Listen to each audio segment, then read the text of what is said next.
1984 ਦੇ ਵਿੱਚ ਵਾਪਰੀਆਂ ਘਟਨਾਵਾਂ ਸਾਕਾ ਨੀਲਾ ਤਾਰਾ ਉਹਦੇ ਦੌਰਾਨ ਦਰਬਾਰ ਸਾਹਿਬ ਸਮੂਹ ਦੇ ਉੱਤੇ ਹੋਈ ਫੌਜੀ ਕਾਰਵਾਈ ਤੇ ਬਾਕੀ ਪੰਜਾਬ ਦੇ ਵਿੱਚ ਜਿਹੜੇ ਧਾਰਮਿਕ ਜਗ੍ਹਾ ਸੀ ਉਸ ਜਗ੍ਹਾ ਦੇ ਉੱਤੇ ਹੋਈ ਕਾਰਵਾਈ ਉਹਨੂੰ ਸਭ ਕਾਸੇ ਨੂੰ ਉਹਨੂੰ ਯਾਦ ਕੀਤਾ ਜਾਂਦਾ।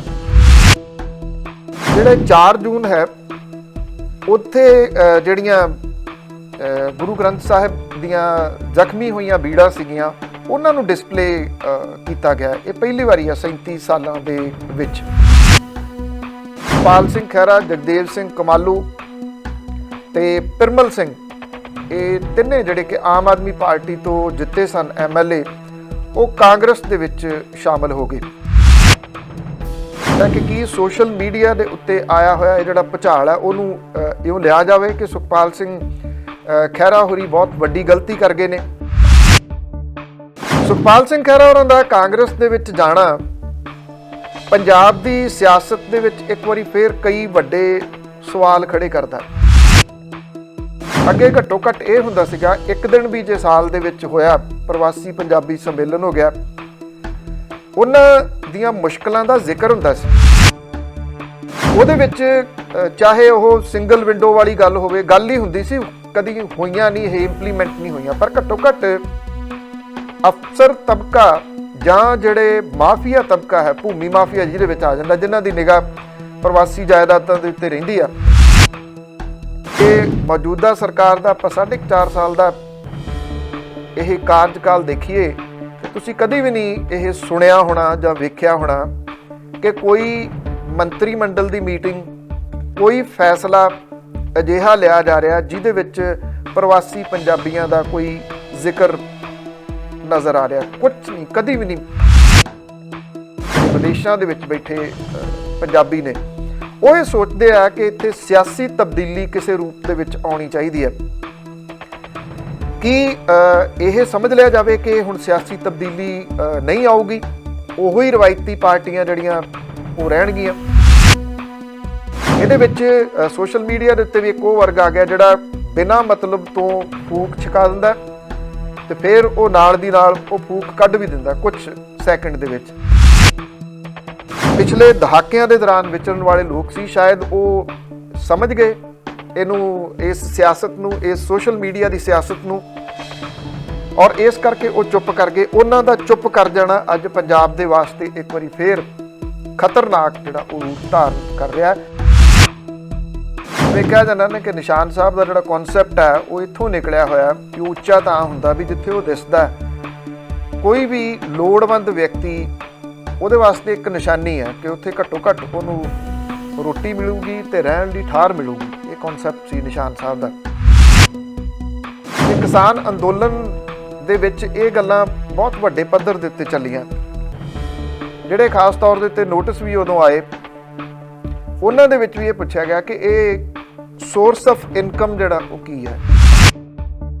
ਦੁਬਾਰਾ ਸੈਕੰਡ ਵੇਵ ਆਈ ਭਾਰਤ ਦੇ ਵਿੱਚ ਕਰੋਨਾ ਦੀ, ਤਾਂ ਇੱਕ ਵਾਰੀ ਫੇਰ ਥਾਂ ਦੇ ਉੱਤੇ ਜਦੋਂ ਆਕਸੀਜਨ ਦੀ ਇੰਨੀ ਤੋੜ ਨਜ਼ਰ ਆਈ ਤਾਂ ਆਕਸੀਜਨ ਦੇ ਲੰਗਰ ਲੱਗ ਗਏ। ਉਦੋਂ ਕਿਸੇ ਨੇ ਨਹੀਂ ਪੁੱਛਿਆ ਵੀ ਇਹਨਾਂ ਦੇ ਸੋਰਸ ਆਫ ਇਨਕਮ ਕੀ ਹੈ, ਇਹ ਪੈਸੇ ਕਿੱਥੋਂ ਆਉਂਦੇ ਆ। ਵਿਨੋਦ ਦੁਆ ਇੱਕ ਬਹੁਤ ਨਾਮਵਰ ਪੱਤਰਕਾਰ ਨੇ, ਕਿਸੇ ਵੇਲੇ ਉਹ ਅੱਜ ਤੋਂ ਕੁਝ ਸਮਾਂ ਪਹਿਲਾਂ ਇੱਥੋਂ ਦੇ ਇੱਕ ਨੈਸ਼ਨਲ ਚੈਨਲ ਦੇ ਉੱਤੇ ਕੰਮ ਕਰਦੇ ਸਨ। ਇਹਨਾਂ ਦਿਨਾਂ ਦੇ ਵਿੱਚ ਉਹ ਜਿਹੜਾ ਵੈਬ ਪੋਰਟਲ ਹੈ ਉਹਦੇ ਉੱਤੇ ਕੰਮ ਕਰਦੇ ਨੇ। ਵਿਨੋਦ ਦੁਆ ਹੋਰਾਂ ਦੇ ਉੱਤੇ ਇੱਕ ਭਾਰਤੀ ਜਨਤਾ ਪਾਰਟੀ ਦੇ ਆਗੂ ਨੇ ਜਿਹੜਾ ਕਿ ਹਿਮਾਚਲ ਪ੍ਰਦੇਸ਼ ਤੋਂ ਆ, ਉਹਨਾਂ ਨੇ ਦੇਸ਼ ਧਰੋਹ ਦੇ ਤਹਿਤ ਮਾਮਲਾ ਦਰਜ ਕਰਵਾ ਦਿੱਤਾ।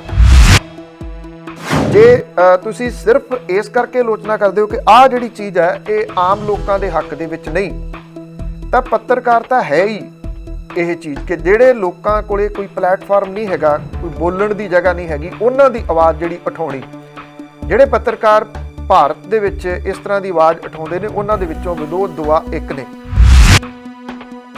ਸੁਖਬੀਰ ਸਿੰਘ ਬਾਦਲ ਹੋਰਾਂ ਨੇ ਇੱਕ ਇਸੇ ਤਰੀਕੇ ਦਾ ਮਾਮਲਾ ਉਠਾਇਆ। ਉਹ ਸਿੱਧਾ ਸਰਕਾਰ ਦੇ ਨਾਲ ਜੁੜਿਆ ਹੋਇਆ ਉਹਨਾਂ ਨੇ ਇਹ ਗੱਲ ਕੀਤੀ ਕਿ ਜਿਹੜੀ ਇਸ ਵੇਲੇ ਵੈਕਸੀਨ ਲੱਗ ਰਹੀ ਹੈ ਕਰੋਨਾ ਦੀ, ਉਹ ਕਹਿੰਦੇ ਕਿ ਇਹ ਜਿਹੜੀ ਵੈਕਸੀਨ ਹੈ ਇਹ ਲੈ ਕੇ ਪ੍ਰਾਈਵੇਟ ਅਦਾਰਿਆਂ ਨੂੰ ਦਿੱਤੀ ਜਾ ਰਹੀ ਹੈ। ਮੁੱਖ ਮੰਤਰੀ ਸਾਹਿਬ ਆਪਣੇ ਸੀਸਵਾਂ ਵਾਲੇ ਮਹਿਲ ਤੋਂ ਬਾਹਰ ਨਹੀਂ ਨਿਕਲੇ। ਕੱਲ ਬਹੁਤ ਮਹੀਨਿਆਂ ਤੋਂ ਬਾਅਦ ਉਹ ਹੈਲੀਪੈਡ ਦੇ ਉੱਤੇ ਵੇਖੇ ਗਏ ਪੰਜਾਬ ਦੇ ਮੁੱਖ ਮੰਤਰੀ। ਪੰਜਾਬ 'ਚ ਤਾਂ ਨਹੀਂ ਵੇਖੇ ਗਏ ਉਹ, ਔਰ ਉੱਥੋਂ ਚੜ੍ਹ ਕੇ ਸਿੱਧੇ ਉਹ ਦਿੱਲੀ ਜਾ ਕੇ ਉਤਰੇ, ਤੇ ਜਦੋਂ ਦਿੱਲੀ ਤੋਂ ਆਉਣਗੇ ਸਿੱਧੇ ਉੱਥੇ ਹੀ ਆ ਕੇ ਉਹ ਫਿਰ ਸੀਸਵਾਂ ਵਾਲੇ ਮਹਿਲ ਦੇ ਵਿੱਚ ਜਿਹੜਾ ਉਹ ਚਲੇ ਜਾਣਗੇ। ਹੈਲੋ ਗਲੋਬਲ ਪੰਜਾਬ ਦੇ ਵਿੱਚ ਸਾਰੇ ਦਰਸ਼ਕਾਂ ਨੂੰ ਜੀ ਆਇਆਂ ਨੂੰ, ਔਰ ਸਭ ਤੋਂ ਪਹਿਲਾਂ ਬਲਤੇਜ ਪੰਨੂ ਦੀ ਸਤਿ ਸ਼੍ਰੀ ਅਕਾਲ ਪ੍ਰਵਾਨ ਹੋਵੇ। ਇਸ ਹੈਲੋ ਗਲੋਬਲ ਪੰਜਾਬ ਦੇ ਵਿੱਚ ਮੇਰੀ ਤੁਹਾਡੀ ਮੁਲਾਕਾਤ ਹਫ਼ਤੇ ਦੇ ਵਿੱਚ 2 ਦਿਨ ਹੁੰਦੀ ਹੈ। ਪਿਛਲੇ ਹਫ਼ਤੇ ਤੋਂ ਹੀ ਸ਼ੁਰੂਆਤ ਕੀਤੀ ਸੀ। ਥੋੜ੍ਹੀ ਜਿਹੀ ਇੰਨੀ ਕੁ ਤਬਦੀਲੀ ਹੈ ਕਿ 3 ਦਿਨ ਹੁਣ ਇਹਦੇ ਵਿੱਚ ਵੜੈਚ ਸਾਹਿਬ ਜਿਹੜੇ ਕਿ ਇਸ ਸ਼ੋਅ ਨੂੰ ਮੇਨ ਹੋਸਟ ਕਰਦੇ ਨੇ ਉਹ ਹੋਇਆ ਕਰਨਗੇ, ਔਰ 2 ਦਿਨ ਮੈਂ ਤੁਹਾਡੇ ਨਾਲ ਸਾਂਝ ਪਾਇਆ ਕਰਾਂਗਾ। ਅੱਜ ਦੇ ਇਸ ਪ੍ਰੋਗਰਾਮ ਦੇ ਵਿੱਚ ਜਿਹੜੀਆਂ ਇਸ ਵੇਲੇ ਅਹਿਮ ਘਟਨਾਵਾਂ ਪੰਜਾਬ ਭਾਰਤ ਦੇ ਵਿੱਚ ਵਾਪਰ ਰਹੀਆਂ ਨੇ, ਆਲੇ ਦੁਆਲੇ ਵਾਪਰ ਰਹੀਆਂ ਨੇ, ਉਹਦੇ ਉੱਤੇ ਵਿਸਥਾਰ ਦੇ ਨਾਲ ਗੱਲ ਕਰੀਏ। ਸਭ ਤੋਂ ਪਹਿਲਾਂ ਕਿਉਂਕਿ ਅੱਜ 4 ਜੂਨ ਹੈ, ਔਰ ਜੂਨ ਦਾ ਜਿਹੜਾ ਤਕਰੀਬਨ ਪਹਿਲਾ ਹਫ਼ਤਾ ਹੁੰਦਾ ਇਹਨੂੰ ਘੱਲੂਘਾਰਾ ਦਿਵਸ ਦੇ ਤੌਰ ਦੇ ਉੱਤੇ, ਘੱਲੂਘਾਰਾ ਹਫ਼ਤੇ ਦੇ ਤੌਰ ਦੇ ਉੱਤੇ ਯਾਦ ਕੀਤਾ ਜਾਂਦਾ। 1984 ਦੇ ਵਿੱਚ ਵਾਪਰੀਆਂ ਘਟਨਾਵਾਂ, ਸਾਕਾ ਨੀਲਾ ਤਾਰਾ, ਉਹਦੇ ਦੌਰਾਨ ਦਰਬਾਰ ਸਾਹਿਬ ਸਮੂਹ ਦੇ ਉੱਤੇ ਹੋਈ ਫੌਜੀ ਕਾਰਵਾਈ, ਅਤੇ ਬਾਕੀ ਪੰਜਾਬ ਦੇ ਵਿੱਚ ਜਿਹੜੇ ਧਾਰਮਿਕ ਜਗ੍ਹਾ ਸੀ ਉਸ ਜਗ੍ਹਾ ਦੇ ਉੱਤੇ ਹੋਈ ਕਾਰਵਾਈ, ਉਹਨੂੰ ਸਭ ਕਾਸੇ ਨੂੰ ਉਹਨੂੰ ਯਾਦ ਕੀਤਾ ਜਾਂਦਾ। ਬਹੁਤ ਸਾਰੇ ਸਾਲ, ਤਕਰੀਬਨ 37 ਸਾਲ ਹੋ ਗਏ ਇਸ ਕਾਰਵਾਈ ਨੂੰ, ਪਰ ਜਦੋਂ ਵੀ ਜੂਨ ਦਾ ਮਹੀਨਾ ਆਉਂਦਾ ਜਾਂ ਪਹਿਲਾ ਹਫ਼ਤਾ ਜਿਹੜਾ ਜੂਨ ਦਾ ਹੁੰਦਾ, ਉਹਦੇ ਵਿੱਚ ਜਿਹੜੇ ਲੋਕ ਇਸ ਸਭ ਕਾਸੇ ਦੇ ਗਵਾਹ ਨੇ, ਚਾਹੇ ਉਹ ਉਸ ਵੇਲੇ ਪੰਜਾਬ ਦੇ ਵਿੱਚ ਸੀ, ਦੁਨੀਆ ਦੇ ਵਿੱਚ ਕਿਤੇ ਵੀ ਸੀ, ਖਬਰਾਂ ਦੇ ਰੂਪ ਦੇ ਵਿੱਚ ਜਿਨ੍ਹਾਂ ਨੇ ਪੜ੍ਹਿਆ, ਸੁਣਿਆ, ਵੇਖਿਆ, ਉਹਨਾਂ ਨੂੰ ਇਉਂ ਲੱਗਦਾ ਹੈ ਕਿ ਸ਼ਾਇਦ ਇਹ ਅਜੇ ਕੱਲ੍ਹ ਦੀਆਂ ਘਟਨਾਵਾਂ ਨੇ, ਕਿਉਂਕਿ ਕਦੇ ਕਿਸੇ ਨੇ ਅਜਿਹੀਆਂ ਘਟਨਾਵਾਂ ਦੇ ਬਾਰੇ ਦੇ ਵਿੱਚ ਚਿਤਵਿਆ ਤੱਕ ਨਹੀਂ ਸੀਗਾ ਕਿ ਇਸ ਤਰ੍ਹਾਂ ਦਾ ਵੀ ਕੁਝ ਹੋ ਸਕਦਾ। ਉਸ ਤੋਂ ਬਾਅਦ ਆਪਰੇਸ਼ਨ ਵੁੱਡਰੋਜ਼ ਆਇਆ, ਉਹਦੇ ਵਿੱਚ ਜਿੰਨਾ ਘਾਣ ਪੰਜਾਬ ਦੇ ਵਿੱਚ ਹੋਇਆ ਮਨੁੱਖੀ ਅਧਿਕਾਰਾਂ ਦਾ ਖਾਸ ਤੌਰ ਦੇ ਉੱਤੇ, ਉਸ ਚੀਜ਼ ਦੇ ਉੱਤੇ ਐਨਾਲਿਸਿਸ ਜੇ ਦੇਖੀਏ ਤਾਂ ਬਹੁਤ ਸਾਰੀਆਂ ਕਿਤਾਬਾਂ ਲਿਖੀਆਂ ਗਈਆਂ। ਉਹ ਕਈ ਪੱਖਾਂ ਤੋਂ ਲਿਖੀਆਂ ਗਈਆਂ। ਕਈ ਪੱਖਾਂ ਤੋਂ ਭਾਵ ਕਿ ਕੁਝ ਉਹ ਪੱਖ ਵੀ ਸੀ ਜਿਹੜੇ ਸਰਕਾਰੀ ਉਸ ਵੇਲੇ ਨੌਕਰ ਸਨ, ਸਰਕਾਰ ਦੇ ਨੁਮਾਇੰਦੇ ਸਨ, ਆਫੀਸਰ ਸਨ, ਉਹਨਾਂ ਨੇ ਲਿਖੀਆਂ। ਕੁਝ ਜਿਹੜੀਆਂ ਚੀਜ਼ਾਂ ਸੀ ਜਿਹੜੇ ਉੱਥੇ ਪੱਤਰਕਾਰ ਸਨ ਉਸ ਵੇਲੇ ਪੰਜਾਬ ਦੇ ਵਿੱਚ, ਉਹਨਾਂ ਨੇ ਲਿਖੀਆਂ। ਬਹੁਤ ਸਾਰੀਆਂ ਕਿਤਾਬਾਂ ਅਵੇਲੇਬਲ ਨੇ। ਇਹਨਾਂ ਨੂੰ ਪੜ੍ਹਨਾ ਇਸ ਕਰਕੇ ਜ਼ਰੂਰੀ ਹੈ ਕਿ ਇਹਦੇ ਸੰਬੰਧੀ ਆਪਣੀ ਕੋਈ ਰਾਏ ਜਿਹੜੀ ਉਹ ਬਣਾਈ ਜਾ ਸਕੇ, ਬਜਾਏ ਇਹਦੇ ਕਿ ਕੋਈ ਵੀ ਇੱਕ ਪਾਸੜ ਜਿਹੜੀ ਉਹ ਗੱਲ ਹੋਵੇ। ਇਸ ਪੱਖੋਂ ਪੜ੍ਹਨਾ ਜ਼ਰੂਰੀ ਹੈ। ਹਰ ਵਿਅਕਤੀ ਨੇ ਆਪਣੀ ਰਾਏ ਲਿਖੀ ਹੈ, ਜ਼ਰੂਰੀ ਨਹੀਂ ਗਾ ਕਿ ਉਹਦੇ ਉੱਤੇ ਹਰ ਕੋਈ ਉਸ ਰਾਏ ਨੂੰ ਮੰਨੇ, ਉਸ ਕਿਤਾਬ ਨੂੰ ਮੰਨੇ ਕਿ ਆਹ ਸਹੀ ਆ, ਆਹ ਗਲਤ ਹੈ। ਪਰ ਜੇ ਤੁਸੀਂ ਉਹ ਰਾਏ ਬਣਾਉਣੀ ਹੈ ਤਾਂ ਬਹੁਤ ਸਾਰੀਆਂ ਇਸ ਤਰ੍ਹਾਂ ਦੀਆਂ ਕਿਤਾਬਾਂ ਹੈ ਨੇ। ਇੰਟਰਨੈਸ਼ਨਲ ਤੌਰ ਦੇ ਉੱਤੇ ਜਾਣੇ ਜਾਂਦੇ ਜਿਹੜੇ ਰਾਈਟਰ ਨੇ, ਉਹਨਾਂ ਨੇ ਵੀ ਲਿਖੀਆਂ। ਸ਼ਾਇਦ ਉਹਦਾ ਜ਼ਿਕਰ ਕਰਨਾ ਜ਼ਰੂਰੀ ਹੈ। ਮਾਰਕ ਤੁਲੀ ਹੋਰਾਂ ਨੇ ਜਿਹੜੀ ਕਿਤਾਬ ਲਿਖੀ, ਉਹਦਾ last battle of Indira Gandhi, ਉਹ ਉਹਨਾਂ ਨੇ ਲਿਖੀ। ਇਸ ਤੋਂ ਇਲਾਵਾ ਅੱਖੀਂ ਡਿੱਠਾ, ਸਾਕਾ ਨੀਲਾ ਤਾਰਾ, ਇਸ ਤਰ੍ਹਾਂ ਦੀਆਂ ਕਿਤਾਬਾਂ ਜਿਹੜੀਆਂ ਉਹ ਆਈਆਂ। ਓਪਨ ਸੀਕ੍ਰੇਟ, ਉਹ ਵੀ ਇਹਦੇ ਨਾਲ ਹੀ ਜੁੜਦੀ ਹੈ। ਇੱਕ ਵਾਈਟ ਪੇਪਰ ਛਾਪਿਆ ਸੀ ਸ਼੍ਰੋਮਣੀ ਗੁਰਦੁਆਰਾ ਪ੍ਰਬੰਧਕ ਕਮੇਟੀ ਨੇ। ਜੇ ਦੇਖਿਆ ਜਾਵੇ ਤਾਂ ਉਹ ਵਾਈਟ ਪੇਪਰ ਵੀ ਇੱਕ ਦਸਤਾਵੇਜ਼ ਹੈ। ਬੇਸ਼ੱਕ ਉਸ ਵਾਈਟ ਪੇਪਰ ਦੇ ਵਿੱਚ ਜੋ ਕੁਝ ਲਿਖਿਆ ਗਿਆ, ਸ਼੍ਰੋਮਣੀ ਗੁਰਦੁਆਰਾ ਪ੍ਰਬੰਧਕ ਕਮੇਟੀ ਜਾਂ ਅਕਾਲੀ ਦਲ ਜਿਹੜਾ ਬਾਦਲ ਇਸ ਵੇਲੇ ਜਿਹਦੇ ਉਹ ਕਬਜ਼ੇ ਦੇ ਹੇਠ ਆ, ਉਹ ਭੁੱਲ ਭੁਲਾ ਗਏ ਉਸ ਸਭ ਕਾਸੇ ਨੂੰ ਕਿ ਉਹਦੇ ਵਿੱਚ ਕੀ ਲਿਖਿਆ ਹੋਇਆ ਸੀ।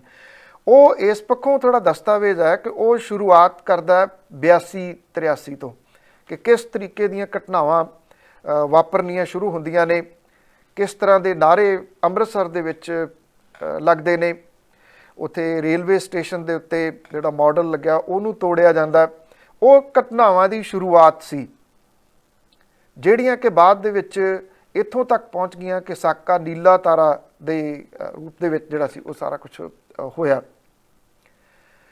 सो ਜਿਹੜੇ 4 जून है ਉੱਥੇ ਜਿਹੜੀਆਂ गुरु ग्रंथ साहिब दियां जख्मी होईयां बीड़ा सीगियां ਉਹਨਾਂ ਨੂੰ डिस्पले किया गया। ये पहली बारी है 37 सालों के विच।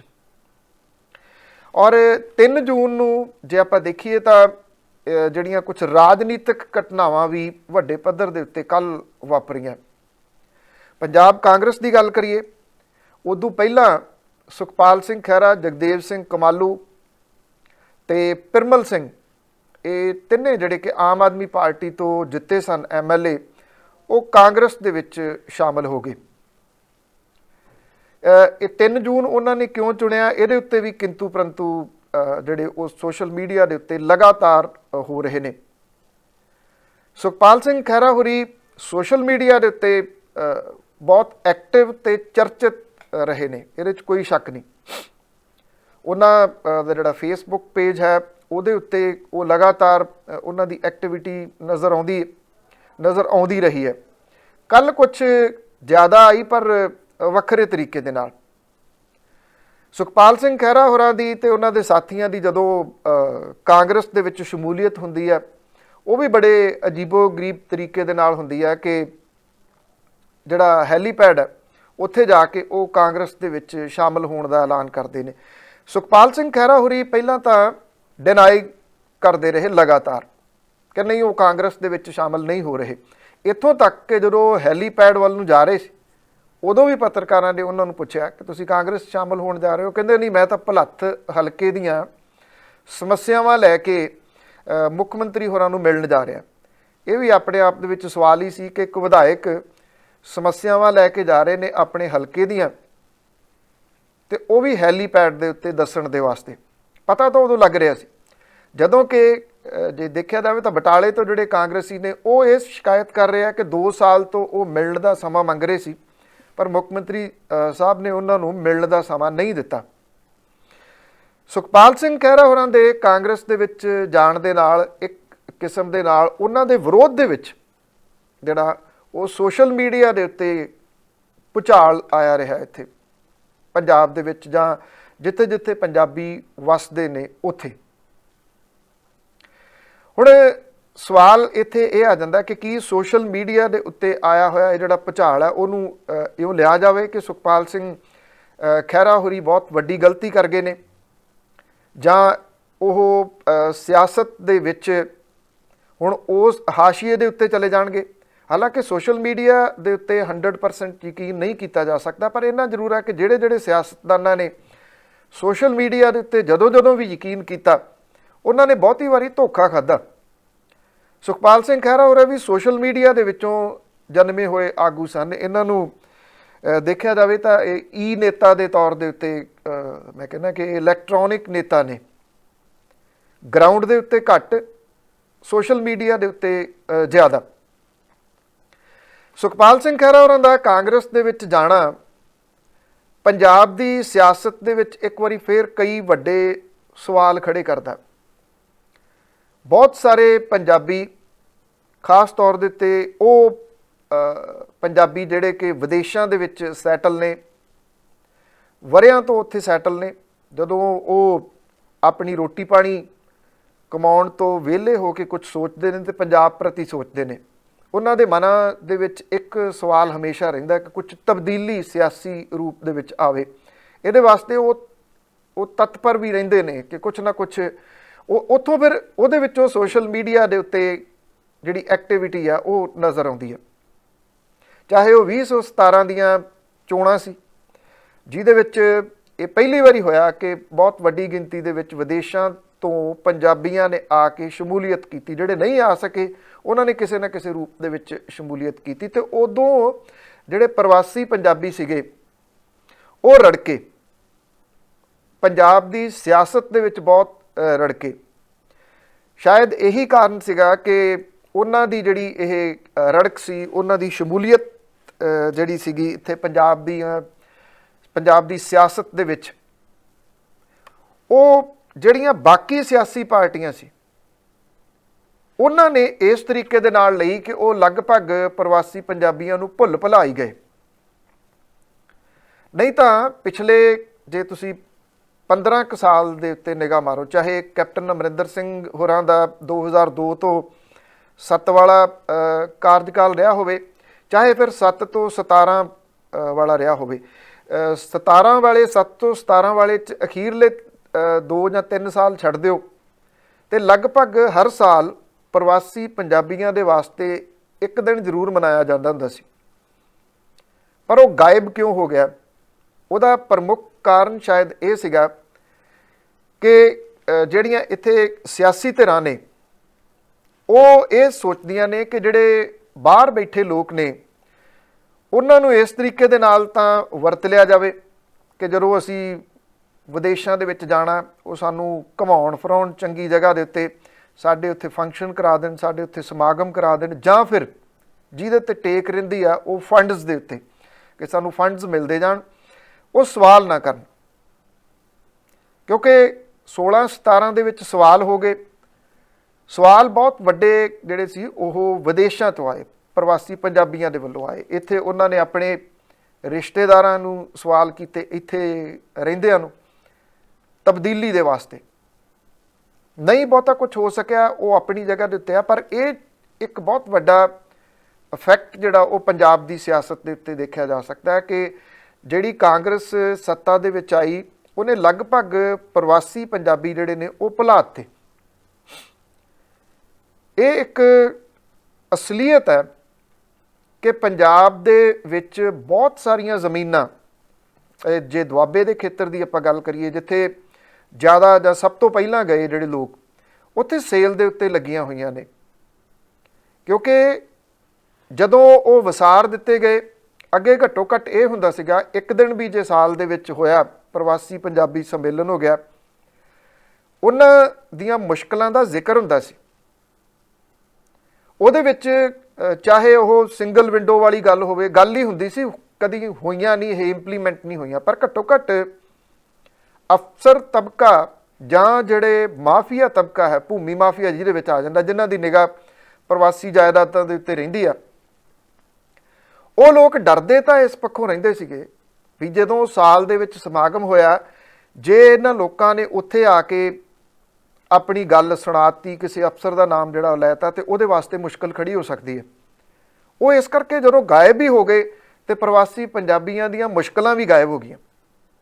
ਜੇ ਮੌਜੂਦਾ ਸਰਕਾਰ ਦਾ ਆਪਾਂ 4.5 ਸਾਲ ਦਾ ਇਹ ਕਾਰਜਕਾਲ ਦੇਖੀਏ ਤੇ ਤੁਸੀਂ ਕਦੀ ਵੀ ਨਹੀਂ ਇਹ ਸੁਣਿਆ ਹੋਣਾ ਜਾਂ ਵੇਖਿਆ ਹੋਣਾ ਕਿ ਕੋਈ ਮੰਤਰੀ ਮੰਡਲ ਦੀ ਮੀਟਿੰਗ, ਕੋਈ ਫੈਸਲਾ ਅਜਿਹਾ ਲਿਆ ਜਾ ਰਿਹਾ ਜਿਹਦੇ ਵਿੱਚ ਪ੍ਰਵਾਸੀ ਪੰਜਾਬੀਆਂ ਦਾ ਕੋਈ ਜ਼ਿਕਰ ਨਜ਼ਰ ਆ ਰਿਹਾ। ਕੁਝ ਨਹੀਂ, ਕਦੀ ਵੀ ਨਹੀਂ। ਤਕਰੀਬਨ ਉਹ ਮਨਫੀ ਹੋ ਗਿਆ। ਜਦੋਂ ਪਿਛਲੀਆਂ ਲੋਕ ਸਭਾ ਦੀਆਂ ਚੋਣਾਂ ਹੋਈਆਂ ਨੇ, ਕਿਉਂਕਿ ਉਦੋਂ ਸੁਖਪਾਲ ਸਿੰਘ ਖਹਿਰਾ ਉਹ ਪੌਣੀ ਕੁ ਦਰਜਨ ਕੋਈ ਆਮ ਆਦਮੀ ਪਾਰਟੀ ਦੇ ਵਿਧਾਇਕਾਂ ਨੂੰ ਨਾਲ ਲੈ ਕੇ ਉਹ ਵੱਖਰੇ ਹੋ ਗਏ ਸਨ। ਉਦੋਂ ਫਿਰ ਜਿਹੜੇ ਪ੍ਰਵਾਸੀ ਪੰਜਾਬੀ ਸੀ ਉਹ ਬਹੁਤ ਵੱਡੀ ਗਿਣਤੀ ਦੇ ਵਿੱਚ ਸੁਖਪਾਲ ਸਿੰਘ ਖਹਿਰਾ ਹੋਰਾਂ ਦੇ ਪਿੱਛੇ ਵੀ ਖੜੇ ਨਜ਼ਰ ਆਏ। ਉਦੋਂ ਇੱਕ 6 ਦੇ ਕਰੀਬ ਜਿਹੜੇ ਮਤੇ ਸੀ ਉਹ ਪਾਸ ਕੀਤੇ ਗਏ ਸੀਗੇ ਤੇ ਇਹਦੇ ਸਕ੍ਰਿਪਟ ਰਾਈਟਰ ਜਿਹੜੇ ਆਮ ਆਦਮੀ ਪਾਰਟੀ ਦੇ ਵਿਧਾਇਕ ਨੇ ਕਮਰ ਸੰਧੂ ਹੁਰੀ ਸਨ, ਜਿਹੜੇ ਕਿ ਕਿਹਾ ਜਾਂਦਾ ਕਿ ਲਾਸਟ ਮਿੰਟ ਦੇ ਉੱਤੇ ਉਹਨਾਂ ਨੇ ਨਾ ਕਰਤੀ ਕਿ ਉਹ ਕਾਂਗਰਸ ਦੇ ਵਿੱਚ ਨਹੀਂ ਜਾਣਗੇ, ਕਿ ਉਹ ਅੱਗੋਂ ਸਿਆਸਤ ਦੇ ਵਿੱਚ ਲਾਂਭੇ ਹੋ ਜਾਣਗੇ। ਪੱਤਰਕਾਰੀ ਦੇ ਖੇਤਰ ਦੇ ਵਿੱਚ ਸੰਧੂ ਸਾਹਿਬ ਦਾ ਬਹੁਤ ਵਧੀਆ ਨਾਮ ਰਿਹਾ। ਪੰਜਾਬ ਦੇ ਚੁਣਿੰਦਾ ਪੱਤਰਕਾਰਾਂ ਦੇ ਵਿੱਚੋਂ ਉਹ ਇੱਕ ਰਹੇ ਨੇ। ਉਹ ਇਸ ਮਾਮਲੇ ਦੇ ਉੱਤੇ ਕੀ ਬੋਲਦੇ ਨੇ, ਕਿਉਂਕਿ ਮੈਂ ਤਾਂ ਕਰਕੇ ਪ੍ਰਵਾਸੀ ਪੰਜਾਬੀਆਂ ਦੀ ਗੱਲ ਕੀਤੀ ਹੈ ਕਿ ਉਹਨਾਂ ਦੇ ਨਾਲ ਇੱਕ ਵਾਰੀ ਫਿਰ ਠੱਗੀ ਵੱਜੀ ਹੈ। ਇਹ ਜਿਹੜੀਆਂ 19 ਦੀਆਂ ਚੋਣਾਂ ਸੀਗੀਆਂ ਲੋਕ ਸਭਾ ਦੀਆਂ, ਉਹਦੇ ਵਿੱਚ ਸੁਖਪਾਲ ਸਿੰਘ ਖਹਿਰਾ ਹੋਰਾਂ ਨੇ ਇੱਕ ਨਵੀਂ ਪਾਰਟੀ ਬਣਾ ਕੇ, ਪੰਜਾਬੀ ਏਕਤਾ ਪਾਰਟੀ ਬਣਾ ਕੇ, ਇਹਦੇ ਵਿੱਚ ਖਡੂਰ ਸਾਹਿਬ ਤੋਂ ਬੀਬੀ ਖਾਲੜਾ ਹੋਰਾਂ ਨੂੰ ਖੜਾ ਕੀਤਾ। ਸ਼ਾਇਦ ਉਦੋਂ ਕੁਝ ਲੋਕ ਇਹ ਗੱਲ ਨੂੰ ਨਹੀਂ ਸਮਝੇ, ਪਰ ਹੁਣ ਉਹ ਸ਼ਾਇਦ ਸਮਝਦੇ ਹੋਣ ਕਿ ਉਹਦੇ ਪਿੱਛੇ ਉਹਨਾਂ ਦਾ ਮਕਸਦ ਕੀ ਸੀਗਾ, ਉਹਨਾਂ ਨੂੰ ਖੜਿਆਂ ਕਰਨਾ। ਕਿਉਂਕਿ ਖਾਲੜਾ ਪਰਿਵਾਰ ਬਹੁਤ ਰਿਸਪੈਕਟਡ ਪਰਿਵਾਰ ਹੈ। ਆਪਾਂ 4 ਜੂਨ ਦੀ ਗੱਲ ਕੀਤੀ ਹੈ। ਜਦੋਂ ਇਹ ਗੱਲਾਂ ਜੂਨ ਮਹੀਨੇ ਦੀਆਂ, ਜੂਨ ਦੇ ਪਹਿਲੇ ਹਫਤੇ ਦੀਆਂ ਆਉਂਦੀਆਂ ਨੇ, ਤਾਂ ਉਹਦੇ ਵਿੱਚ ਇੱਕ ਗੱਲ ਜਿਹੜੀ ਉਹ ਹਿਊਮਨ ਰਾਈਟਸ ਦੀ ਵੀ ਜੁੜਦੀ ਹੈ, ਮਨੁੱਖੀ ਅਧਿਕਾਰਾਂ ਦੀ ਵੀ ਜੁੜਦੀ ਹੈ। ਅਤੇ ਜਦੋਂ ਮਨੁੱਖੀ ਅਧਿਕਾਰਾਂ ਦੀ ਗੱਲ ਚੱਲਦੀ ਹੈ, ਉਹਦੇ ਵਿੱਚ ਖਾਲੜਾ ਸਾਹਿਬ ਦਾ ਨਾਮ ਇੱਕ ਬਹੁਤ ਰਿਸਪੈਕਟ ਵਜੋਂ ਲਿਆ ਜਾਂਦਾ। ਮਨੁੱਖੀ ਅਧਿਕਾਰਾਂ ਦੇ ਵਾਸਤੇ ਬੋਲਣਾ, ਮਨੁੱਖੀ ਅਧਿਕਾਰਾਂ ਦੇ ਵਾਸਤੇ ਲੜਨਾ, ਉਹਦੇ ਵਾਸਤੇ ਜਾਨ ਦੇ ਦੇਣੀ, ਇਹ ਬਹੁਤ ਘੱਟ ਲੋਕਾਂ ਦੇ ਹਿੱਸੇ ਆਇਆ। ਉਸ ਪਰਿਵਾਰ ਨੇ ਬਹੁਤ ਕੁਝ ਭੁਗਤਿਆ। ਬੀਬੀ ਖਾਲੜਾ ਹੋਰਾਂ ਨੂੰ ਖੜਾ ਕਰਨਾ, ਉਹਦੇ ਪਿੱਛੇ ਕਿਤੇ ਨਾ ਕਿਤੇ ਪ੍ਰਵਾਸੀ ਜਿਹੜੇ ਨੇ ਇਮੋਸ਼ਨਲ ਨੇ, ਉਹਨਾਂ ਦੀ ਮਦਦ ਲੈਣਾ ਇੱਕ ਸੀਗਾ। ਬੀਬੀ ਖਾਲੜਾ ਹੋਰੀ ਉਹ ਚੋਣ ਨਹੀਂ ਜਿੱਤ ਸਕੇ। ਜੇ ਕੈਲਕੂਲੇਸ਼ਨ ਦੇ ਹਿਸਾਬ ਦੇ ਨਾਲ ਲਾਈਏ ਤਾਂ ਉਹ ਜਿੱਤ ਸਕਣਾ ਵੀ ਉੱਥੇ ਔਖਾ ਸੀ, ਕਿਉਂਕਿ ਜਿਹੜੀਆਂ ਸਿਆਸੀ ਧਿਰਾਂ ਸੀ ਬਹੁਤੀਆਂ, ਉਹ ਇਸ ਕਰਕੇ ਆਪਣੇ ਉਮੀਦਵਾਰ ਉਹਨਾਂ ਨੇ ਨਹੀਂ ਹਟਾਏ, ਖਾਸ ਤੌਰ ਦੇ ਉੱਤੇ ਅਕਾਲੀ ਦਲ ਬਾਦਲ ਨੇ ਜਾਂ ਆਮ ਆਦਮੀ ਪਾਰਟੀ ਨੇ, ਕਿ ਉਹਨਾਂ ਨੂੰ ਇਹ ਸੀਗਾ ਕਿ ਇਹ ਸੁਖਪਾਲ ਸਿੰਘ ਖਹਿਰਾ ਹੋਰਾਂ ਦੀ ਪਾਰਟੀ ਵੱਲੋਂ ਖੜੇ ਹੋਏ। ਜੇ ਉਹ ਆਜ਼ਾਦ ਹੁੰਦੇ ਤਾਂ ਸ਼ਾਇਦ ਉਹ ਹੋਰ ਕਹਾਣੀ ਹੁੰਦੀ। ਉਹਦੇ ਨਾਲ ਜੇ ਲੱਗਿਆ ਹੋਇਆ, ਉਹ ਪਾਸਟ ਹੈ। ਪਰ ਇੰਨਾ ਜ਼ਰੂਰ ਹੈ ਕਿ ਉਹਨਾਂ ਨੂੰ ਲਿਆਉਣਾ, ਔਰ ਹੁਣ 3 ਜੂਨ ਨੂੰ ਜਦੋਂ ਜੂਨ ਦੇ ਇਹ ਦਿਨ ਜਿਹੜੇ ਉਹ ਮਨਾਏ ਜਾ ਰਹੇ ਨੇ, ਉਹਨਾਂ ਘਟਨਾਵਾਂ ਨੂੰ ਯਾਦ ਕੀਤਾ ਜਾਂਦਾ। ਉਸੇ ਹੀ ਪਾਰਟੀ ਦੇ ਵਿੱਚ ਸੁਖਪਾਲ ਸਿੰਘ ਖਹਿਰਾ ਹੋਰਾਂ ਦਾ ਸ਼ਾਮਲ ਹੋਣਾ, ਬਾਰ-ਬਾਰ ਉਹਨਾਂ ਦਾ ਸੋਸ਼ਲ ਮੀਡੀਆ ਦੇ ਉੱਤੇ ਆਪਣੇ ਹਲਕੇ ਦੇ ਲੋਕਾਂ ਦੀਆਂ ਫੋਟੋਆਂ ਸ਼ੇਅਰ ਕਰਨਾ, ਹਰ 20 ਮਿੰਟ ਬਾਅਦ, 25 ਮਿੰਟ ਬਾਅਦ, ਕਿ ਹੁਣ ਇੱਥੇ ਲੱਡੂ ਵੰਡੇ ਜਾ ਰਹੇ ਆ, ਹੁਣ ਇੱਥੇ ਲੱਡੂ ਵੰਡੇ ਜਾ ਰਹੇ ਆ। ਜਿਹੜਾ ਸਿਆਸਤ ਦੇ ਵਿੱਚ ਕਾਲਾਪਨ ਹੈ, ਇਹ ਉਹਦਾ ਹੀ ਇੱਕ ਪਾਰਟ ਸੀ, ਜਿਹੜਾ ਕਿ ਸੁਖਪਾਲ ਸਿੰਘ ਖਹਿਰਾ ਹੋਰਾਂ ਦੀ ਪਰਸਨੈਲਿਟੀ ਦੇ ਵਿੱਚ ਸ਼ਾਮਲ ਹੈ। ਕਾਲਾਪਨ ਜਿਹੜਾ ਉਹਨਾਂ ਦੇ ਗੱਲ ਕਰਨ ਦਾ ਅੰਦਾਜ਼, ਉਹਨਾਂ ਦੀ ਬਾਡੀ ਲੈਂਗੁਏਜ ਤੋਂ ਤੁਸੀਂ ਇਹ ਮਹਿਸੂਸ ਕਰ ਸਕਦੇ ਹੋ। ਸ਼ਾਇਦ ਉਹ ਭੁੱਲ ਗਏ ਕਿ ਜਿਸ ਹਲਕੇ ਨੂੰ ਉਹ ਬਿਲੋਂਗ ਕਰਦੇ ਨੇ, ਉਹ ਪੰਥਕ ਹਲਕਾ ਵੀ ਹੈ। ਨਾ ਵੀ ਹੋਵੇ ਪੰਥਕ ਹਲਕਾ, ਸਿਆਸਤ ਆਪਣੀ ਜਗ੍ਹਾ ਦੇ ਉੱਤੇ ਹੈ, ਪਰ ਘੱਟੋ ਘੱਟ ਇਹ ਦਿਨ ਯਾਦ ਰੱਖਣਾ ਚਾਹੀਦਾ ਸੀ। ਚਲੋ ਸ਼ਾਮਲ ਵੀ ਹੋ ਗਏ ਤੇ ਕੋਈ ਗੱਲ ਨਹੀਂ ਐਡੀ, ਉਹਨਾਂ ਨੂੰ ਇਸ ਚੀਜ਼ ਦੀ ਪੂਰੀ ਆਜ਼ਾਦੀ ਹੈ ਕਿ ਉਹਨਾਂ ਨੇ ਕਿੱਥੇ ਜਾਣਾ। ਪਰ ਜਿਹੜੇ ਲੱਡੂ ਵੰਡਣੇ, ਬਾਰ-ਬਾਰ ਉਹਦੀਆਂ ਹਰ 15-15, 20 ਮਿੰਟ ਬਾਅਦ ਫੋਟੋਆਂ ਸ਼ੇਅਰ ਕਰਨੀਆਂ, ਅਤੇ ਹੇਠਾਂ ਜਿਹੜੇ ਲੋਕਾਂ ਦੇ ਲਗਾਤਾਰ ਨੈਗੇਟਿਵ ਕਮੈਂਟ ਆਉਣੇ, ਸ਼ਾਇਦ ਉਹ ਨਾ ਪੜ੍ਹ ਰਹੇ ਹੋਣ, ਪਰ ਕਿਤੇ ਨਾ ਕਿਤੇ ਇਹ ਪੰਜਾਬ ਦੀ ਰਾਜਨੀਤੀ ਜਾਂ ਖਾਸ ਤੌਰ ਦੇ ਉੱਤੇ ਉਹ ਲੋਕ ਜਿਹੜੇ ਇਹ ਵਿਸ਼ਵਾਸ ਕਰਦੇ ਆ ਕਿ ਕੁਝ ਤਬਦੀਲੀਆਂ ਰਾਜਨੀਤੀ ਦੇ ਵਿੱਚ ਆਉਣੀਆਂ ਚਾਹੀਦੀਆਂ ਨੇ, ਉਹ ਇਸ ਮਾਮਲੇ ਦੇ ਉੱਤੇ ਠੱਗੇ ਗਏ ਇੱਕ ਵਾਰੀ ਫੇਰ, ਜਾਂ ਉਹ ਹਰਟ ਜ਼ਰੂਰ ਹੋਏ ਆ। ਕਿਉਂਕਿ ਸੁਖਪਾਲ ਸਿੰਘ ਖਹਿਰਾ ਹੋਰਾਂ ਦਾ ਇੱਕ ਰਵਾਇਤੀ ਪਾਰਟੀ ਦੇ ਵਿੱਚ ਜਾਣਾ, ਉਹ ਇਸ ਕਰਕੇ ਸਿਰਫ ਕਿ ਆਪਣੀ ਜਗ੍ਹਾ ਜਿਹੜੀ ਉਹ ਪੱਕੀ ਕੀਤੀ ਜਾ ਸਕੇ। ਜਿਹੜੇ ਉਹ 6 ਉਹਨਾਂ ਨੇ ਮਤੇ ਪਾਸ ਕੀਤੇ ਸੀਗੇ, ਉਹਦੇ ਵਿੱਚ ਇੱਕ ਜਿਹੜਾ ਮਤਾ ਸੀਗਾ ਉਹ ਖੁਦ ਮੁਖਤਿਆਰੀ ਦਾ ਸੀਗਾ, ਕਿ ਪੰਜਾਬ ਦੇ ਫੈਸਲੇ ਪੰਜਾਬ ਤੋਂ ਹੋਣਗੇ, ਦਿੱਲੀ ਤੋਂ ਨਹੀਂ ਕਰਾਉਣੇ। ਹੁਣ ਸਭ ਨੂੰ ਪਤਾ ਹੈ ਕਿ ਜਿਹੜੀ ਕਾਂਗਰਸ ਪਾਰਟੀ ਹੈ ਉਹ ਨੈਸ਼ਨਲ ਪਾਰਟੀ ਹੈ, ਉਹਦੀ ਇੱਕ ਹਾਈ ਕਮਾਂਡ ਹੈ, ਔਰ ਉਹਦੇ ਫੈਸਲੇ ਦਿੱਲੀ ਤੋਂ ਹੁੰਦੇ ਆ। ਜੇ ਕੋਈ ਸ਼ੱਕ ਸ਼ੁਬਾ ਹੈ ਤਾਂ ਪਿਛਲੇ ਦਿਨਾਂ ਤੋਂ ਦਿੱਲੀ ਦੇ ਵਿੱਚ ਚੱਲ ਰਹੀਆਂ ਮੀਟਿੰਗਾਂ ਸਭ ਦੇ ਸਾਹਮਣੇ ਨੇ। ਈਵਨ ਜਦੋਂ ਸੁਖਪਾਲ ਸਿੰਘ ਖਹਿਰਾ ਅਤੇ ਬਾਕੀ ਉਹਨਾਂ ਦੇ ਸਾਥੀ ਕੈਪਟਨ ਸਾਹਿਬ ਨੂੰ ਮਿਲਦੇ ਆ ਹੈਲੀਪੈਡ 'ਤੇ, ਅਤੇ ਉਹ ਹੈਲੀਕਾਪਟਰ ਦੇ ਉੱਤੇ ਦਿੱਲੀ ਜਾ ਰਹੇ ਸੀ ਹਾਈ ਕਮਾਂਡ ਨੂੰ ਮਿਲਣ ਦੇ ਵਾਸਤੇ, ਜਾਂ ਜਿਹੜੀ ਕਮੇਟੀ ਬਣੀ ਆ ਉਹਦੇ ਸਾਹਮਣੇ ਪੇਸ਼ ਹੋਣ ਦੇ ਵਾਸਤੇ। ਹੁਣ ਸਵਾਲ ਵੱਡਾ ਇਹ ਆ ਕਿ ਕੀ ਪੰਜਾਬ, ਜਿੱਥੇ ਕਿ ਬਹੁਤ ਸਾਰੇ ਲੋਕ, ਖਾਸ ਤੌਰ ਦੇ ਉੱਤੇ ਮੈਂ ਫਿਰ ਜ਼ਿਕਰ ਕਰੂੰਗਾ ਜਿਹੜੇ ਵਿਦੇਸ਼ਾਂ ਦੇ ਵਿੱਚ ਬੈਠੇ ਪੰਜਾਬੀ ਨੇ, ਉਹ ਇਹ ਸੋਚਦੇ ਆ ਕਿ ਇੱਥੇ ਸਿਆਸੀ ਤਬਦੀਲੀ ਕਿਸੇ ਰੂਪ ਦੇ ਵਿੱਚ ਆਉਣੀ ਚਾਹੀਦੀ ਹੈ। ਕੀ ਇਹ ਸਮਝ ਲਿਆ ਜਾਵੇ ਕਿ ਹੁਣ ਸਿਆਸੀ ਤਬਦੀਲੀ ਨਹੀਂ ਆਊਗੀ, ਉਹੀ ਰਵਾਇਤੀ ਪਾਰਟੀਆਂ ਜਿਹੜੀਆਂ ਉਹ ਰਹਿਣਗੀਆਂ? ਸਿਆਸਤ ਦੇ ਵਿੱਚ ਹਾਲਾਂਕਿ ਹਮੇਸ਼ਾ ਇੱਕੋ ਜਿਹਾ ਨਹੀਂ ਰਹਿੰਦਾ। ਸਿਆਸਤ ਦੇ ਵਿੱਚ ਕਦੀ ਵੀ 2+2 4 ਨਹੀਂ ਰਹਿੰਦੇ, 2+2 0 ਵੀ ਹੋ ਜਾਂਦੇ ਆ, 2+2 40 ਵੀ ਹੋ ਜਾਂਦੇ ਆ। ਜਦੋਂ ਤਬਦੀਲੀਆਂ ਆਉਂਦੀਆਂ ਨੇ ਉਦੋਂ ਵੀ ਉਹ ਬਹੁਤ ਤੇਜ਼ੀ ਦੇ ਨਾਲ ਆਉਂਦੀਆਂ ਨੇ। ਪਰ ਫਿਰ ਵੀ ਜੇ ਤਬਦੀਲੀ ਆਉਣੀ ਆ ਤਾਂ ਇੱਕ ਗੱਲ ਜਿਹੜੀ ਆ ਉਹ ਲੋਕਾਂ ਨੂੰ ਘੱਟੋ ਘੱਟ ਹੁਣ ਸਮਝਣੀ ਚਾਹੀਦੀ ਹੈ। ਇੱਕ ਤਾਂ ਜਿਹੜੇ ਇਮੋਸ਼ਨਲ ਫੂਲ ਨਾ ਬਣਨ, ਉਹ ਜਿਹੜੇ ਲੋਕ ਸੋਸ਼ਲ ਮੀਡੀਆ ਦੇ ਉੱਤੇ ਖਾਸ ਤੌਰ ਦੇ ਉੱਤੇ ਸਿਆਸਤ ਦੇ ਪੁਆਇੰਟ ਆਫ ਵਿਊ ਤੋਂ ਉਹ ਠੱਗ ਜਾਂਦੇ ਆ ਬਾਰ-ਬਾਰ, ਉਹਨਾਂ ਲੋਕਾਂ ਨੂੰ ਦੁਬਾਰਾ ਤੋਂ ਸੋਚਣ ਦੀ ਲੋੜ ਹੈ।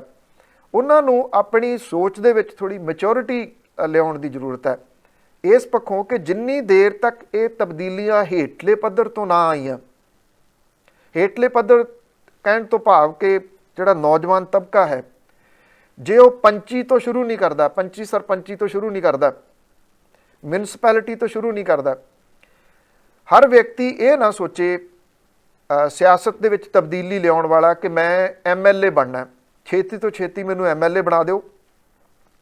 ਉਸ ਤੋਂ ਬਾਅਦ ਫਿਰ ਦਰਜਨਕ ਦੇ ਕਰੀਬ ਹਰੇਕ ਪਾਰਟੀ ਦੇ ਵਿੱਚ ਉਹ ਖੜੇ ਹੋ ਜਾਂਦੇ ਵੀ ਮੈਨੂੰ ਮੁੱਖ ਮੰਤਰੀ ਬਣਾ ਦਿਓ। ਕਈ ਦਰਜਨ ਉਹ ਖੜੇ ਹੋ ਜਾਂਦੇ ਆ ਵੀ ਮੈਂ ਅਗਲਾ ਖਜ਼ਾਨਾ ਮੰਤਰੀ ਹਾਂ, ਮੈਂ ਅਗਲਾ ਫਲਾਂ ਮੰਤਰੀ ਹਾਂ। ਅਤੇ ਜਿਹੜੇ ਕੋਈ ਰਹਿ ਜਾਂਦੇ ਆ ਉਹ ਕਹਿੰਦੇ ਵੀ ਚੇਅਰਮੈਨ ਹੀ ਤਾਂ ਸਾਡੀ ਵੱਟ 'ਤੇ ਪਈ ਹੈ। ਇਹ ਮੈਕਸੀਮਮ ਇੰਡੀਵਿਜੂਅਲ ਆਪੋ ਆਪਣੀਆਂ ਗੋਟੀਆਂ ਫਿੱਟ ਕਰਨ ਵਾਲੇ ਲੋਕ ਨੇ। ਇਹ ਪੰਜਾਬੀਆਂ ਦੇ ਸੁਭਾਅ ਦੇ ਵਿੱਚ ਸ਼ਾਮਲ ਹੋ ਗਿਆ ਹੋਇਆ। ਇੱਥੇ ਘੱਟੋ ਘੱਟ ਜਿਹੜਾ ਇੱਕ ਇੰਟਲੈਕਚੁਅਲ ਵਰਗ ਹੈ ਉਹਦਾ ਚੁੱਪ ਕਰ ਜਾਣਾ। ਮੈਂ ਬੜੇ ਸਾਰੇ ਨਾਮ ਹੁਣੇ ਗਿਣ ਸਕਦਾ। ਕਈ ਜਿਹੜੇ ਜਦੋਂ ਆਪਾਂ ਗੱਲ ਕੀਤੀ ਹੈ ਜੇ 37 ਸਾਲ ਦੀ ਜਿੱਥੋਂ ਸ਼ੁਰੂ ਕੀਤੀ ਸੀ, ਜੇ ਆਪਾਂ ਉਹਦੇ ਦੌਰਾਨ ਹੀ ਦੇਖ ਲਈਏ ਜਿਹੜੇ ਲੋਕ ਬੋਲਦੇ ਰਹੇ, ਜਿਨ੍ਹਾਂ ਲੋਕਾਂ ਨੇ ਸਵਾਲ ਉਠਾਏ, ਅੱਜ ਉਹ ਕਿੱਥੇ ਨੇ? ਉਹ ਕਿਉਂ ਬੋਲਣਾ ਚੁੱਪ ਕਰ ਗਏ? ਸ਼ਾਇਦ ਉਹਦੇ ਵਿੱਚ ਵੀ ਸੋਸ਼ਲ ਮੀਡੀਆ ਦਾ ਇੱਕ ਜਿਹੜਾ ਉਹ ਹੱਥ ਹੈ ਕਿ ਇਹ ਲੋਕ ਇਸ ਪੱਖੋਂ ਲੱਗੇ ਕਿ ਕਿਹੜਾ ਬੇਇੱਜ਼ਤੀ ਕਰਾਊਗਾ। ਇਹਦੇ ਵਿੱਚ ਸੋਸ਼ਲ ਮੀਡੀਆ ਦੇ ਉੱਤੇ ਵੀ ਇੱਕ ਉਹ ਵਰਗ ਆ ਗਿਆ ਜਿਹੜਾ ਬਿਨਾਂ ਮਤਲਬ ਤੋਂ ਫੂਕ ਛਕਾ ਦਿੰਦਾ ਅਤੇ ਫਿਰ ਉਹ ਨਾਲ ਦੀ ਨਾਲ ਉਹ ਫੂਕ ਕੱਢ ਵੀ ਦਿੰਦਾ ਕੁਝ ਸੈਕਿੰਡ ਦੇ ਵਿੱਚ। ਜਿਹੜੇ ਉਹ ਪਿਛਲੇ ਦਹਾਕਿਆਂ ਦੇ ਦੌਰਾਨ ਵਿਚਰਨ ਵਾਲੇ ਲੋਕ ਸੀ, ਸ਼ਾਇਦ ਉਹ ਸਮਝ ਗਏ ਇਹਨੂੰ, ਇਸ ਸਿਆਸਤ ਨੂੰ, ਇਸ ਸੋਸ਼ਲ ਮੀਡੀਆ ਦੀ ਸਿਆਸਤ ਨੂੰ, ਔਰ ਇਸ ਕਰਕੇ ਉਹ ਚੁੱਪ ਕਰ ਗਏ। ਉਹਨਾਂ ਦਾ ਚੁੱਪ ਕਰ ਜਾਣਾ ਅੱਜ ਪੰਜਾਬ ਦੇ ਵਾਸਤੇ ਇੱਕ ਵਾਰੀ ਫੇਰ ਖਤਰਨਾਕ ਜਿਹੜਾ ਉਹ ਰੂਪ ਧਾਰਨ ਕਰ ਰਿਹਾ। ਉਹ ਆਪਾਂ ਜੇ ਉਹਨੂੰ ਛੱਡ ਦਈਏ ਤਾਂ ਸ਼ੁਰੂਆਤ ਜਿਹੜੀ ਹੈ ਉਹ ਪੰਚੀ ਸਰਪੰਚੀ ਤੋਂ ਨੌਜਵਾਨ ਤਬਕੇ ਨੂੰ ਕਰਨੀ ਪਊਗੀ। ਘਰਾਚੋਂ ਵਰਗੇ ਪਿੰਡ ਦੀ ਮਿਸਾਲ ਹੈ ਇੱਕ ਕਿ ਜੇ ਜਬਰੀ ਜ਼ਮੀਨ ਖੋਹਣ ਲੱਗੇ ਆ ਅਤੇ ਉਹਨੂੰ ਰੋਕਣਾ ਕਿਵੇਂ ਹੈ ਕਾਨੂੰਨੀ ਤਰੀਕੇ ਦੇ ਨਾਲ। ਛੋਟੀ ਜਿਹੀ ਬ੍ਰੇਕ ਲੈਂਦੇ ਹਾਂ, ਉਸ ਤੋਂ ਬਾਅਦ ਵਿਨੋਦ ਦੁਆ ਹੋਰਾਂ ਦੀ ਗੱਲ ਕਰਾਂਗੇ ਅਤੇ ਇੱਕ ਹੋਰ ਬਹੁਤ ਅਹਿਮ ਫੈਸਲਾ ਕਮਾਲ ਦਾ ਨੰਦੇੜ ਦੇ ਵਿੱਚ ਕਿਹੋ ਜਿਹਾ ਹੈ ਉਹਦੀ ਗੱਲਬਾਤ ਕਰਦੇ ਹਾਂ। ਵਾਪਸ ਆ ਰਹੇ ਹਾਂ ਇਸ ਛੋਟੀ ਜਿਹੀ ਬ੍ਰੇਕ ਤੋਂ ਬਾਅਦ। ਹੈਲੋ ਗਲੋਬਲ ਪੰਜਾਬ ਦੇ ਵਿੱਚ ਬ੍ਰੇਕ ਤੋਂ ਬਾਅਦ ਇੱਕ ਵਾਰੀ ਫਿਰ ਤੁਹਾਡਾ ਸਵਾਗਤ ਹੈ। ਔਰ ਇਹ ਹੈਲੋ ਗਲੋਬਲ ਪੰਜਾਬ ਤੁਸੀਂ ਹਫ਼ਤੇ ਦੇ 5 ਦਿਨ ਦੇਖਦੇ ਹੋ ਔਰ 3 ਦਿਨ ਵੜੈਚ ਸਾਹਿਬ ਇਹਨੂੰ ਹੋਸਟ ਕਰਦੇ ਨੇ ਔਰ 2 ਦਿਨ ਮੇਰੀ ਡਿਊਟੀ ਰਹੇਗੀ। ਤੁਹਾਡੀਆਂ ਬਹੁਤ ਸਾਰੀਆਂ ਕਾਲਸ ਆ ਰਹੀਆਂ ਨੇ ਪਰ ਮੁਆਫੀ ਚਾਹੁੰਦੇ ਕਿ ਕਾਲਸ ਨਹੀਂ ਦੇਵਾਂਗੇ। ਉਹਦਾ ਕਾਰਨ ਇਹ ਹੈ ਕਿ ਜਿਹੜੀ ਜਾਣਕਾਰੀ ਤੁਹਾਡੇ ਨਾਲ ਸਾਂਝੀ ਕਰਨੀ ਹੈ ਉਹ ਫਿਰ ਬਹੁਤੀ ਰਹਿ ਜਾਣੀ ਹੈ। ਮੈਨੂੰ ਪਤਾ ਕਿ ਜਿਹੜੀਆਂ ਕਾਲਸ ਨੇ ਬਹੁਤੀਆਂ, ਉਹ ਜਿਹੜੀ ਗੱਲ ਮੈਂ ਤੁਹਾਡੇ ਨਾਲ ਪਹਿਲਾਂ ਕੀਤੀ ਹੈ ਪੰਜਾਬ ਦੀ ਸਿਆਸਤ ਦੇ ਬਾਰੇ ਦੇ ਵਿੱਚ, ਉਹਦੇ ਉੱਤੇ ਹੀ ਤੁਸੀਂ ਕਰਨੀ ਹੈ ਗੱਲ। ਸੋ ਉਹ ਫਿਰ ਬਾਕੀ ਜਿਹੜੀ ਜਾਣਕਾਰੀ ਹੈ ਬਹੁਤ ਅਹਿਮ ਹੈ, ਉਹ ਬਹੁਤੀ ਰਹਿ ਜਾਣੀ ਹੈ। ਨੰਦੇੜ ਜਿਹੜਾ ਕਿ ਇੱਕ ਤਖਤ ਹੈ ਸਿੱਖ ਭਾਈਚਾਰੇ ਦੇ ਵਿੱਚ, ਬਹੁਤ ਰਿਸਪੈਕਟਡ ਜਗ੍ਹਾ, ਜਿਸ ਜਗ੍ਹਾ ਦੇ ਉੱਤੇ 10ਵੇਂ ਪਾਤਸ਼ਾਹ ਜੋਤੀ ਜੋਤ ਸਮਾਏ, ਉਸ ਜਗ੍ਹਾ ਦੇ ਉੱਤੇ ਜਾ ਕੇ ਉੱਥੇ ਉਸ ਤਖਤ ਨੇ ਇੱਕ ਬਹੁਤ ਨਿਵੇਕਲਾ ਫੈਸਲਾ ਕੀਤਾ। ਉਂਝ ਵੈਸੇ ਪੂਰੀ ਦੁਨੀਆ ਦੇ ਵਿੱਚ ਸਿੱਖ ਭਾਈਚਾਰੇ ਦੀ ਜਿਹੜੀ ਪਹਿਚਾਣ ਹੈ ਉਹ ਲੰਗਰ ਦੇ ਰੂਪ ਦੇ ਵਿੱਚ ਬਹੁਤ ਵੱਡੀ ਹੈ ਔਰ ਵਿਸ਼ਵ ਦੇ ਵਿੱਚ ਜੇ ਇੰਗਲਿਸ਼ ਦੀ ਗੱਲ ਕਰੀਏ ਉਹਨੂੰ ਫ੍ਰੀ ਕਿਚਨ ਦੇ ਤੌਰ ਦੇ ਉੱਤੇ ਜਾਣਿਆ ਜਾਂਦਾ। ਲੰਗਰ ਦੀ ਪ੍ਰਥਾ ਗੁਰੂ ਨਾਨਕ ਸਾਹਿਬ ਨੇ 20 ਰੁਪਈਏ ਤੋਂ ਕੀਤੀ, ਫਿਰ ਗੋਇੰਦਵਾਲ ਸਾਹਿਬ ਤੋਂ ਤੀਸਰੇ ਪਾਤਸ਼ਾਹ ਗੁਰੂ ਅਮਰਦਾਸ ਜੀ ਨੇ ਇਹਨੂੰ ਜਿਹੜਾ ਸੀ ਉਹ ਇੱਕ ਬਿਹਤਰ ਰੂਪ ਦੇ ਕੇ ਇਹਨੂੰ ਚਲਾਇਆ। ਜਦੋਂ ਪਿਛਲੇ ਸਾਲ ਲੋਕਡਾਊਨ ਹੋਇਆ ਤਾਂ ਉਦੋਂ ਵੀ ਇਹ ਭਾਈਚਾਰਾ ਬਹੁਤ ਵੱਡੇ ਰੂਪ ਦੇ ਵਿੱਚ ਸਾਹਮਣੇ ਆਇਆ ਉਹਨਾਂ ਲੋਕਾਂ ਦੀ ਮਦਦ ਦੇ ਵਾਸਤੇ ਜਿਨ੍ਹਾਂ ਦੇ ਕੋਲ ਉਸ ਵੇਲੇ ਰੋਟੀ ਤੱਕ ਖਾਣ ਨੂੰ ਨਹੀਂ ਸੀ। ਜਿਵੇਂ ਕਿਹਾ ਜਾਂਦਾ ਨਾ ਕਿ ਨਿਸ਼ਾਨ ਸਾਹਿਬ ਦਾ ਜਿਹੜਾ ਕਨਸੈਪਟ ਹੈ ਉਹ ਇੱਥੋਂ ਨਿਕਲਿਆ ਹੋਇਆ ਵੀ ਉੱਚਾ ਤਾਂ ਹੁੰਦਾ ਵੀ ਜਿੱਥੇ ਉਹ ਦਿਸਦਾ। ਕੋਈ ਵੀ ਲੋੜਵੰਦ ਵਿਅਕਤੀ ਉਹਦੇ ਵਾਸਤੇ ਇੱਕ ਨਿਸ਼ਾਨੀ ਹੈ ਕਿ ਉੱਥੇ ਘੱਟੋ ਘੱਟ ਉਹਨੂੰ ਰੋਟੀ ਮਿਲੂਗੀ ਅਤੇ ਰਹਿਣ ਲਈ ਠਾਹਰ ਮਿਲੂਗੀ। ਇਹ ਕਨਸੈਪਟ ਸੀ ਨਿਸ਼ਾਨ ਸਾਹਿਬ ਦਾ। ਜਦੋਂ ਕਿਸਾਨ ਅੰਦੋਲਨ ਸਟਾਰਟ ਹੋਇਆ ਅਤੇ ਕਿਸਾਨ ਅੰਦੋਲਨ ਦੇ ਵਿੱਚ ਇਹ ਗੱਲਾਂ ਬਹੁਤ ਵੱਡੇ ਪੱਧਰ ਦੇ ਉੱਤੇ ਚੱਲੀਆਂ। ਜਿਹੜੇ ਖਾਸ ਤੌਰ ਦੇ ਉੱਤੇ ਨੋਟਿਸ ਵੀ ਉਦੋਂ ਆਏ ਉਹਨਾਂ ਦੇ ਵਿੱਚ ਵੀ ਇਹ ਪੁੱਛਿਆ ਗਿਆ ਕਿ ਇਹ ਸੋਰਸ ਆਫ ਇਨਕਮ ਜਿਹੜਾ ਉਹ ਕੀ ਹੈ, ਇਹ ਕਿੱਥੋਂ ਇੰਨੇ ਪੈਸੇ ਆਉਂਦੇ ਨੇ ਜਿਹਦੇ ਨਾਲ ਇੰਨਾ ਕੁਛ ਚੱਲੀ ਜਾਂਦਾ। ਇਹ ਹੈ ਕਿ ਜਿਹੜੇ ਇਸ ਕਨਸੈਪਟ ਨੂੰ ਨਹੀਂ ਸਮਝਦੇ ਉਹਨਾਂ ਦੇ ਵਾਸਤੇ ਇਹ ਸਵਾਲ ਹੋ ਸਕਦਾ ਹੈ ਕਿ ਇਹ ਪੈਸੇ ਕਿੱਥੋਂ ਆਉਂਦੇ ਨੇ। ਹੁਣ ਜਦੋਂ ਦੁਬਾਰਾ ਸੈਕੰਡ ਵੇਵ ਆਈ ਭਾਰਤ ਦੇ ਵਿੱਚ ਕਰੋਨਾ ਦੀ, ਤਾਂ ਇੱਕ ਵਾਰੀ ਫਿਰ ਥਾਂ ਦੇ ਉੱਤੇ ਜਦੋਂ ਆਕਸੀਜਨ ਦੀ ਇੰਨੀ ਤੋਟ ਨਜ਼ਰ ਆਈ ਤਾਂ ਆਕਸੀਜਨ ਦੇ ਲੰਗਰ ਲੱਗ ਗਏ। ਉਦੋਂ ਕਿਸੇ ਨੇ ਨਹੀਂ ਪੁੱਛਿਆ ਵੀ ਇਹਨਾਂ ਦੇ ਸੋਰਸ ਆਫ ਇਨਕਮ ਕੀ ਹੈ, ਇਹ ਪੈਸੇ ਕਿੱਥੋਂ ਆਉਂਦੇ ਆ। ਦਿੱਲੀ ਦੇ ਵਿੱਚ ਬਹੁਤ ਸਾਰੇ ਕੋਵਿਡ ਸੈਂਟਰ ਸਥਾਪਿਤ ਕੀਤੇ ਗਏ, ਇੱਥੇ ਪੰਜਾਬ ਦੇ ਵਿੱਚ ਕੀਤੇ ਗਏ। ਇਹ ਜਿਹੜਾ ਉਹ ਦਸਵੰਧ ਕੱਢਣ ਦੀ ਪ੍ਰਥਾ ਜਾਂ ਜਿਹੜੀ ਗੁਰੂ ਕੀ ਗੋਲਕ ਗਰੀਬ ਦਾ ਮੂੰਹ ਜਿਹੜਾ ਕਿਹਾ ਜਾਂਦਾ, ਇਹ ਉਸ ਕਨਸੈਪਟ ਦੇ ਵਿੱਚੋਂ ਨਿਕਲੇ ਨੇ। ਨੰਦੇੜ ਦੀ ਮੈਂ ਤਾਂ ਜ਼ਿਕਰ ਕੀਤਾ ਕਿ ਨੰਦੇੜ ਦੇ ਵਿੱਚ ਜਿਹੜੀ ਉੱਥੋਂ ਦੀ ਮੈਨੇਜਮੈਂਟ ਹੈ ਤਖਤ ਨੂੰ ਚਲਾਉਣ ਵਾਲੀ, ਉਹਨਾਂ ਨੇ ਇੱਕ ਬਹੁਤ ਨਵੇਕਲਾ ਫੈਸਲਾ ਜਿਹੜਾ ਉਹ ਕੀਤਾ ਕਿ ਨੰਦੇੜ ਦੇ ਵਿੱਚ ਇੱਕ ਸੁਪਰ ਸਪੈਸ਼ਲਟੀ ਹਸਪੀਟਲ ਬਣਨ ਜਾ ਰਿਹਾ। ਜਿਹੜੇ ਲੋਕ ਸ਼ਰਧਾ ਵਜੋਂ ਉੱਥੇ ਦਾਨ ਦਿੰਦੇ ਨੇ, ਸੋਨਾ ਅਤੇ ਹੋਰ ਸਾਰਾ ਕੁਝ, ਉਹ ਸਾਰਾ ਢੇਰੀ ਕਰ ਦਿੱਤਾ ਗਿਆ ਕਿ ਇਹਨੂੰ ਉਸ ਹਸਪੀਟਲ ਦੇ ਵਾਸਤੇ ਵਰਤਿਆ ਜਾਵੇ। ਔਰ ਇਹਦੀ ਕੰਸਟਰਕਸ਼ਨ ਬਹੁਤ ਜਲਦੀ ਸ਼ੁਰੂ ਹੋ ਰਹੀ ਹੈ। ਔਰ ਨੰਦੇੜ ਦੇ ਵਿੱਚ ਜਿੱਥੇ ਕਿ ਕੋਈ ਸੁਪਰ ਸਪੈਸ਼ਲਟੀ ਹਸਪੀਟਲ ਨਹੀਂ ਹੈਗਾ, ਉੱਥੇ ਇਹ ਹਸਪੀਟਲ ਬਣੂਗਾ। ਇਹ ਜ਼ਰੂਰਤ ਮਹਿਸੂਸ ਹੋਣ ਲੱਗੀ ਆਮ ਲੋਕਾਂ ਨੂੰ ਕਿ ਜਿਹੜੀਆਂ ਸਿਹਤ ਸੇਵਾਵਾਂ ਨੇ ਉਹਦੇ ਵਾਸਤੇ ਹੋਰ ਕੀ ਸੋਚਿਆ ਜਾਵੇ। ਹੁਣ ਸਰਕਾਰੀ ਹਸਪੀਟਲਾਂ ਦਾ ਡਿਸਪੈਂਸਰੀਆਂ ਦੇ ਵਿੱਚ ਡਿਸਪੈਂਸਰੀ ਸਿਸਟਮ ਪੰਜਾਬ ਦਾ ਬੜਾ ਕਮਾਲ ਦਾ ਕਨਸੈਪਟ ਸੀਗਾ, ਉਹ ਹੌਲੀ ਹੌਲੀ ਖਤਮ ਹੋ ਗਿਆ, ਲਗਭਗ ਖਤਮ ਹੋ ਗਿਆ। ਅਤੇ ਪ੍ਰਾਈਵੇਟ ਜਿਹੜੇ ਨੇ ਉਹਨਾਂ ਦੀ ਠੱਗੀ ਵੀ ਬਹੁਤ ਵੱਡੀ ਸਾਹਮਣੇ ਆਈ। ਰੋਜ਼ ਤਕਰੀਬਨ ਆਪਾਂ ਪੜ੍ਹਦੇ ਸੁਣਦੇ ਹਾਂ ਕਿ ਕਿੰਨੇ ਲੱਖ ਦਾ ਬਿੱਲ ਬਣਾਤਾ, ਕਿੰਨੇ ਲੱਖ ਦਾ ਬਿੱਲ ਬਣਾਤਾ। ਉੱਥੋਂ ਇਹ ਸ਼ਾਇਦ ਕਿਤੇ ਨਾ ਕਿਤੇ ਨਿਕਲਿਆ। ਜੇ ਨੰਦੇੜ ਨੇ ਸ਼ੁਰੂਆਤ ਕੀਤੀ ਹੈ ਤਾਂ ਬਹੁਤ ਕਮਾਲ ਦੀ ਸ਼ੁਰੂਆਤ ਹੈ ਇਹ। ਔਰ ਜਿਹੜਾ ਦਿੱਲੀ ਦੇ ਵਿੱਚ ਵੀ ਹਸਪੀਟਲ ਬਣਾਉਣ ਦੇ ਯਤਨ ਜਿਹੜੇ ਉਹ ਸ਼ੁਰੂ ਹੋਏ ਆ, ਉੱਥੇ ਵੀ ਜਿਹੜਾ ਸੰਗਤ ਦੇ ਵੱਲੋਂ ਦਾਨ ਕੀਤਾ ਗਿਆ ਸੋਨਾ ਚਾਂਦੀ ਵਗੈਰਾ ਉਹਨੂੰ ਵਰਤਿਆ ਜਾਊਗਾ। ਜੇ ਬਾਕੀ ਥਾਵਾਂ ਦੇ ਉੱਤੇ ਵੀ ਇਹ ਆਵੇ, ਕੁਝ ਸਿਆਸਤ ਜਿਹੜੀ ਆ ਇਹਨਾਂ ਧਾਰਮਿਕ ਜਿਹੜੀਆਂ ਕਮੇਟੀਆਂ ਨੇ ਉਹਨਾਂ ਦੇ ਵਿੱਚੋਂ ਘਟੇ, ਤਾਂ ਇਹ ਕਨਸੈਪਟ ਲੰਗਰ ਤੋਂ ਬਾਅਦ ਉਸੇ ਤਰ੍ਹਾਂ ਦਾ ਇੱਕ ਬਹੁਤ ਕਮਾਲ ਦਾ ਕਨਸੈਪਟ ਹੋ ਸਕਦਾ। ਜਿਵੇਂ ਮੈਂ ਨਿਸ਼ਾਨ ਸਾਹਿਬ ਦਾ ਜ਼ਿਕਰ ਕੀਤਾ ਕਿ ਉਹਦਾ ਮਕਸਦ ਕੀ ਸੀਗਾ ਕਿ ਇਸ ਜਗ੍ਹਾ ਦੇ ਉੱਤੇ ਮੈਨੂੰ ਰੋਟੀ ਮਿਲੂਗੀ, ਮੈਂ ਭੁੱਖਾ ਨਹੀਂ ਰਹਿ ਸਕਦਾ ਔਰ ਮੈਨੂੰ ਠਾਹਰ ਮਿਲੂਗੀ, ਇੱਕ ਸੁਰੱਖਿਅਤ ਠਾਹਰ। ਜੇ ਉਹ ਆਪਣੇ ਪਰਿਵਾਰ ਦੇ ਨਾਲ ਆ ਤਾਂ ਇੱਕ ਸੁਰੱਖਿਅਤ ਠਾਹਰ। ਅਤੇ ਜੇ ਉਸ ਨਿਸ਼ਾਨ ਸਾਹਿਬ ਦੇ ਹੇਠ ਜਾਂ ਉਸੇ ਹੀ ਕਨਸੈਪਟ ਨੂੰ ਮੂਹਰੇ ਰੱਖਦੇ ਆ, ਇਸ ਤਰ੍ਹਾਂ ਦੇ ਸੁਪਰ ਸਪੈਸ਼ਲਟੀ ਹਸਪੀਟਲ ਜਿਹੜੇ ਨੇ ਲੋੜਵੰਦਾਂ ਦੇ ਵਾਸਤੇ ਕੁਝ ਖੜੇ ਹੋ ਜਾਣ ਮੁਲਕ ਦੇ ਵਿੱਚ, ਤਾਂ ਇਹ ਇੱਕ ਬਿਲਕੁਲ ਨਿਵੇਕਲੀ ਕੋਸ਼ਿਸ਼ ਹੋ ਸਕਦੀ ਹੈ। ਨੈਗੇਟਿਵ ਤਾਂ ਬਹੁਤ ਕੁਝ ਚੱਲਦਾ ਰਹਿੰਦਾ, ਬਹੁਤ ਸਾਰੀਆਂ ਖਬਰਾਂ ਜਿਹੜੀਆਂ ਉਹ ਨੈਗੇਟਿਵ ਆਉਂਦੀਆਂ ਰਹਿੰਦੀਆਂ ਨੇ। ਸਾਡੀਆਂ ਲੜਾਈ ਪੜ੍ਹਾਈ ਦੀਆਂ ਖਬਰਾਂ ਬਹੁਤ ਵੱਡੇ ਪੱਧਰ ਦੇ ਉੱਤੇ ਵਿਦੇਸ਼ਾਂ ਦੇ ਵਿੱਚੋਂ ਖਾਸ ਤੌਰ ਦੇ ਉੱਤੇ ਆਉਂਦੀਆਂ ਰਹਿੰਦੀਆਂ ਨੇ, ਕਬਜ਼ਿਆਂ ਨੂੰ ਲੈ ਕੇ। ਪਰ ਆਹ ਜਿਹੜੀ ਜਿਵੇਂ ਆਕਸੀਜਨ ਦਾ ਲੰਗਰ ਬਹੁਤ ਸਾਰੇ ਲੋਕਾਂ ਦੇ ਵਾਸਤੇ ਇਹ ਨਵਾਂ ਹੋ ਗਿਆ ਵੀ ਇਹ ਕਿਵੇਂ ਹੋ ਗਿਆ, ਆਕਸੀਜਨ ਦਾ ਲੰਗਰ ਕਿਵੇਂ ਹੋ ਸਕਦਾ। पर वो ला के दस्सिया लोगों ने। अज उस मुश्किल दे विचों हौली हौली मुल्क निकल रहा, चंगियां खबरां भी कुछ जड़ियां आ रही ने, पर उहदे दौरान जिन्हां लोगों ने मदद की वो कमाल दी आ और वो याद रखे जाणगे, इतिहास दे विच याद रखे जाणगे। वो भी ਜਿਹੜੇ सवाल करते सी भी ये कित्थों उन्हां दे कोलों कित्थों आउंदा, ये मैं तां नंदेड़ वाली गल कीती है कि वो ये गल समझ लैण कि इत्थों आउंदा, ये पता ही नहीं कौन जिहड़ा वो दे जांदे ने, अननोन लोक ने। उन्हां दे मनां दे विच शरधा है और दूसरिਆਂ प्रति मदद करन दी जिहड़ा गुरुआं तो सिੱਖਿਆ है ये ਉਹਦੇ ਵਿੱਚੋਂ ਨਿਕਲਿਆ ਹੋਇਆ।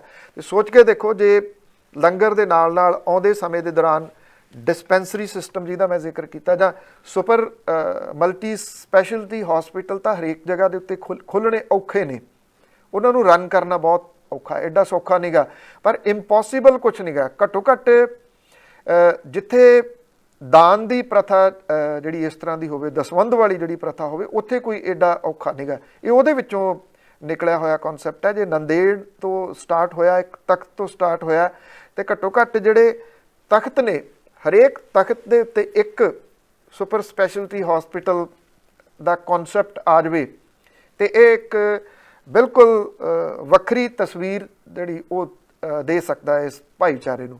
इहदे उत्ते सोचण दी जिहड़ी वो जरूरत है और तुरंत सोचण दी जरूरत है।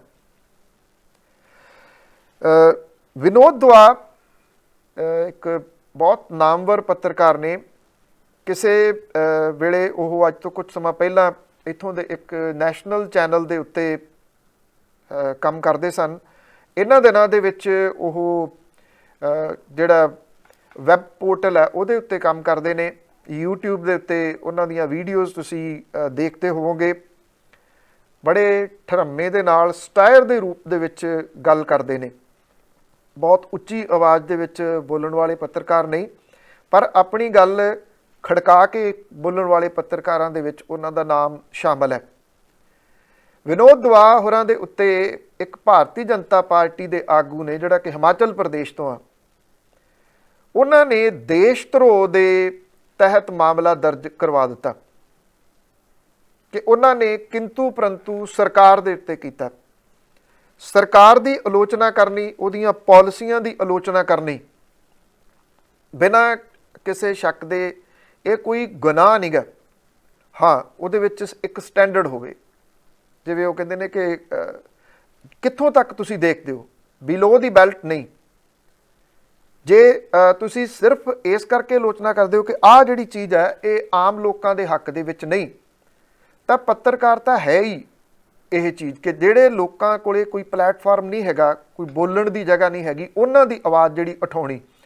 जिहड़े पत्रकार भारत दे विच इस तरह की आवाज़ उठाउंदे ने, उन्हां दे विचों विनोद दुआ एक ने।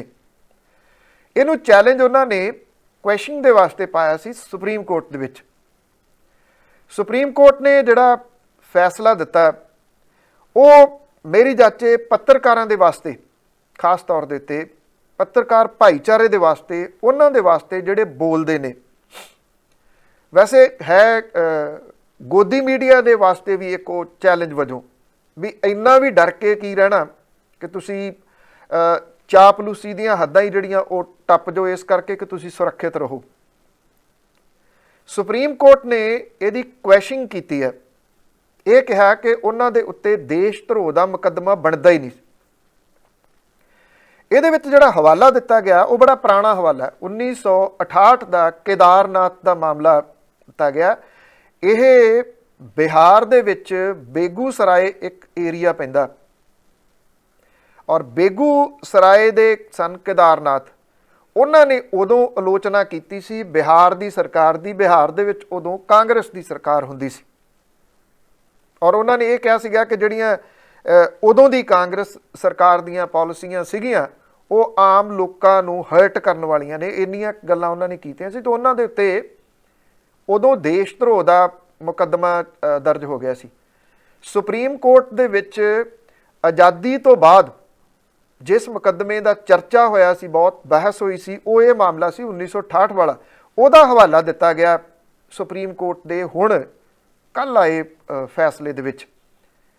ਇਹ ਸੁਪਰੀਮ ਕੋਰਟ ਨੇ ਇੱਕ ਵਾਰੀ ਫਿਰ ਕੇਂਦਰ ਦੀ ਸਰਕਾਰ ਨੂੰ ਇਹ ਗੱਲ ਆਖੀ ਹੈ ਕਿ ਸਰਕਾਰ ਦੀ ਆਲੋਚਨਾ ਕਰਨੀ, ਉਹਦੀਆਂ ਪਾਲਿਸੀਆਂ ਦੇ ਉੱਤੇ ਕਿੰਤੂ ਪਰੰਤੂ ਕਰਨਾ ਦੇਸ਼ ਧਰੋਹ ਨਹੀਂ ਗਾ। ਕਿਤੇ ਨਾ ਕਿਤੇ ਇਹ ਫੈਸਲਾ ਜਿਹੜਾ ਵਿਨੋਦ ਦੁਆ ਹੋਰਾਂ ਦੇ ਵਾਸਤੇ ਆਇਆ, ਇਹ ਬਹੁਤ ਸਾਰੇ ਪੱਤਰਕਾਰਾਂ ਦੇ ਵਾਸਤੇ ਸੰਜੀਵਨੀ ਦਾ ਕੰਮ ਕਰੂਗਾ। ਇਹਦੇ ਵਿੱਚ ਬਹੁਤ ਸਾਰੇ ਇਸ ਤਰ੍ਹਾਂ ਦੇ ਵੈਬ ਪੋਰਟਲ ਹੈ ਨੇ ਜਿਨ੍ਹਾਂ ਦੇ ਉੱਤੇ ਦੇਸ਼ ਧਰੋਹ ਦੇ ਮਾਮਲੇ ਦਰਜ ਕੀਤੇ ਗਏ ਆ, ਪੱਤਰਕਾਰਾਂ ਦੇ ਉੱਤੇ ਦੇਸ਼ ਧਰੋਹ ਦੇ ਮਾਮਲੇ ਦਰਜ ਕੀਤੇ ਗਏ ਆ।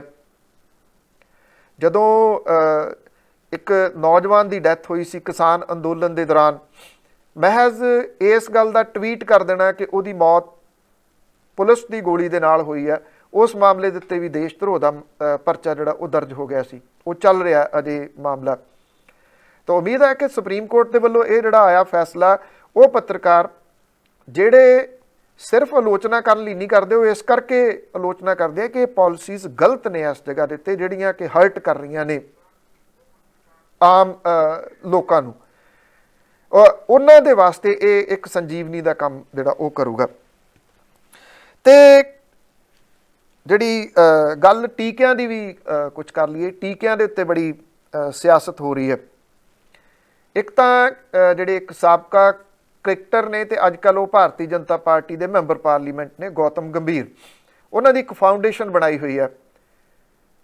ਉਹਨੂੰ ਲੈ ਕੇ ਅਦਾਲਤ ਦੇ ਵਿੱਚ ਮਾਮਲਾ ਚੱਲ ਰਿਹਾ ਸੀਗਾ ਔਰ ਅਦਾਲਤ ਦੇ ਵਿੱਚ ਹੁਣ ਇਹ ਆਖਿਆ ਗਿਆ ਕਿ ਉਹਦੀ ਫਾਊਂਡੇਸ਼ਨ ਦੇ ਉੱਤੇ ਇਸ ਕਰਕੇ ਮਾਮਲਾ ਦਰਜ ਹੋ ਰਿਹਾ ਕਿ ਉਹਨੇ ਆਕਸੀਜਨ ਤੇ ਜਿਹੜੀਆਂ ਮੈਡੀਸਨ ਸੀਗੀਆਂ, ਜਿਹੜੀਆਂ ਕਿ ਕਰੋਨਾ ਦੇ ਵਾਸਤੇ ਯੂਜ਼ ਕੀਤੀਆਂ ਜਾਂਦੀਆਂ ਨੇ ਜਾਂ ਬਲੈਕ ਫੰਗਸ ਦੇ ਵਾਸਤੇ ਯੂਜ਼ ਕੀਤੀਆਂ ਜਾਂਦੀਆਂ ਨੇ, ਉਹ ਇਕੱਠੀਆਂ ਕੀਤੀਆਂ। ਤੇ ਉਹਨਾਂ ਨੇ ਟਵੀਟ ਕੀਤਾ ਕਿ ਜਿਹਨੂੰ ਇਹ ਚਾਹੀਦੀਆਂ ਨੇ ਮੈਂ ਉਹਨੂੰ ਦਊਂਗਾ, ਉਹਦੇ ਵਾਸਤੇ ਤੁਸੀਂ ਡਾਕਟਰ ਦੀ ਪ੍ਰਿਸਕ੍ਰਿਪਸ਼ਨ ਤੇ ਆਪਣਾ ਆਧਾਰ ਕਾਰਡ ਜਿਹੜਾ ਉਹ ਲੈ ਕੇ ਆਉਣਾ। ਅਦਾਲਤ ਨੇ ਕਿਉਂਕਿ ਖਿਚਾਈ ਕੀਤੀ ਸੀ ਕਿ ਇਉਂ ਇਹ ਇਕੱਠੀਆਂ ਕਿਵੇਂ ਕੀਤੀਆਂ ਜਾ ਸਕਦੀਆਂ ਨੇ। ਹੁਣ ਅਦਾਲਤ ਦੇ ਵਿੱਚ ਇਹ ਆਖਿਆ ਗਿਆ ਕਿ ਉਹਦੇ ਉੱਤੇ ਮਾਮਲਾ ਛੇਤੀ ਦਰਜ ਹੋ ਰਿਹਾ, ਉਹਦੀ ਫਾਊਂਡੇਸ਼ਨ ਦੇ ਉੱਤੇ, ਕਿ ਇਉਂ ਇਕੱਠੀਆਂ ਨਹੀਂ ਕੀਤੀਆਂ ਜਾ ਸਕਦੀਆਂ, ਕਿਉਂਕਿ ਸਿਆਸਤਦਾਨ ਜਿਹੜੇ ਨੇ ਉਹ ਲੋਕਾਂ ਨੂੰ ਅਹਿਸਾਸ ਕਰਾਉਣਾ ਚਾਹੁੰਦੇ ਆ ਕਿ ਤੁਹਾਡੀ ਜ਼ਿੰਦਗੀ ਮੌਤ ਸਾਡੇ ਹੱਥ ਦੇ ਵਿੱਚ ਹੈ। ਜੇ ਦਵਾਈਆਂ ਦੀ ਲੋੜ ਵੀ ਪਈ ਤਾਂ ਸਾਥੋਂ ਹੀ ਮਿਲਣੀਆਂ ਨੇ, ਉਹ ਕਿਤੋਂ ਹੋਰ ਬਾਹਰੋਂ ਨਹੀਂ ਮਿਲਣੀਆਂ। ਪੰਜਾਬ ਦੇ ਵਿੱਚ ਕੱਲ੍ਹ ਸੁਖਬੀਰ ਸਿੰਘ ਬਾਦਲ ਹੋਰਾਂ ਨੇ ਇੱਕ ਇਸੇ ਤਰੀਕੇ ਦਾ ਮਾਮਲਾ ਉਠਾਇਆ। ਉਹ ਸਿੱਧਾ ਸਰਕਾਰ ਦੇ ਨਾਲ ਜੁੜਿਆ ਹੋਇਆ। ਉਹਨਾਂ ਨੇ ਇਹ ਗੱਲ ਕੀਤੀ ਕਿ ਜਿਹੜੀ ਇਸ ਵੇਲੇ ਵੈਕਸੀਨ ਲੱਗ ਰਹੀ ਹੈ ਕਰੋਨਾ ਦੀ, ਉਹ ਕਹਿੰਦੇ ਕਿ ਇਹ ਜਿਹੜੀ ਵੈਕਸੀਨ ਹੈ ਇਹ ਲੈ ਕੇ ਪ੍ਰਾਈਵੇਟ ਅਦਾਰਿਆਂ ਨੂੰ ਦਿੱਤੀ ਜਾ ਰਹੀ ਹੈ।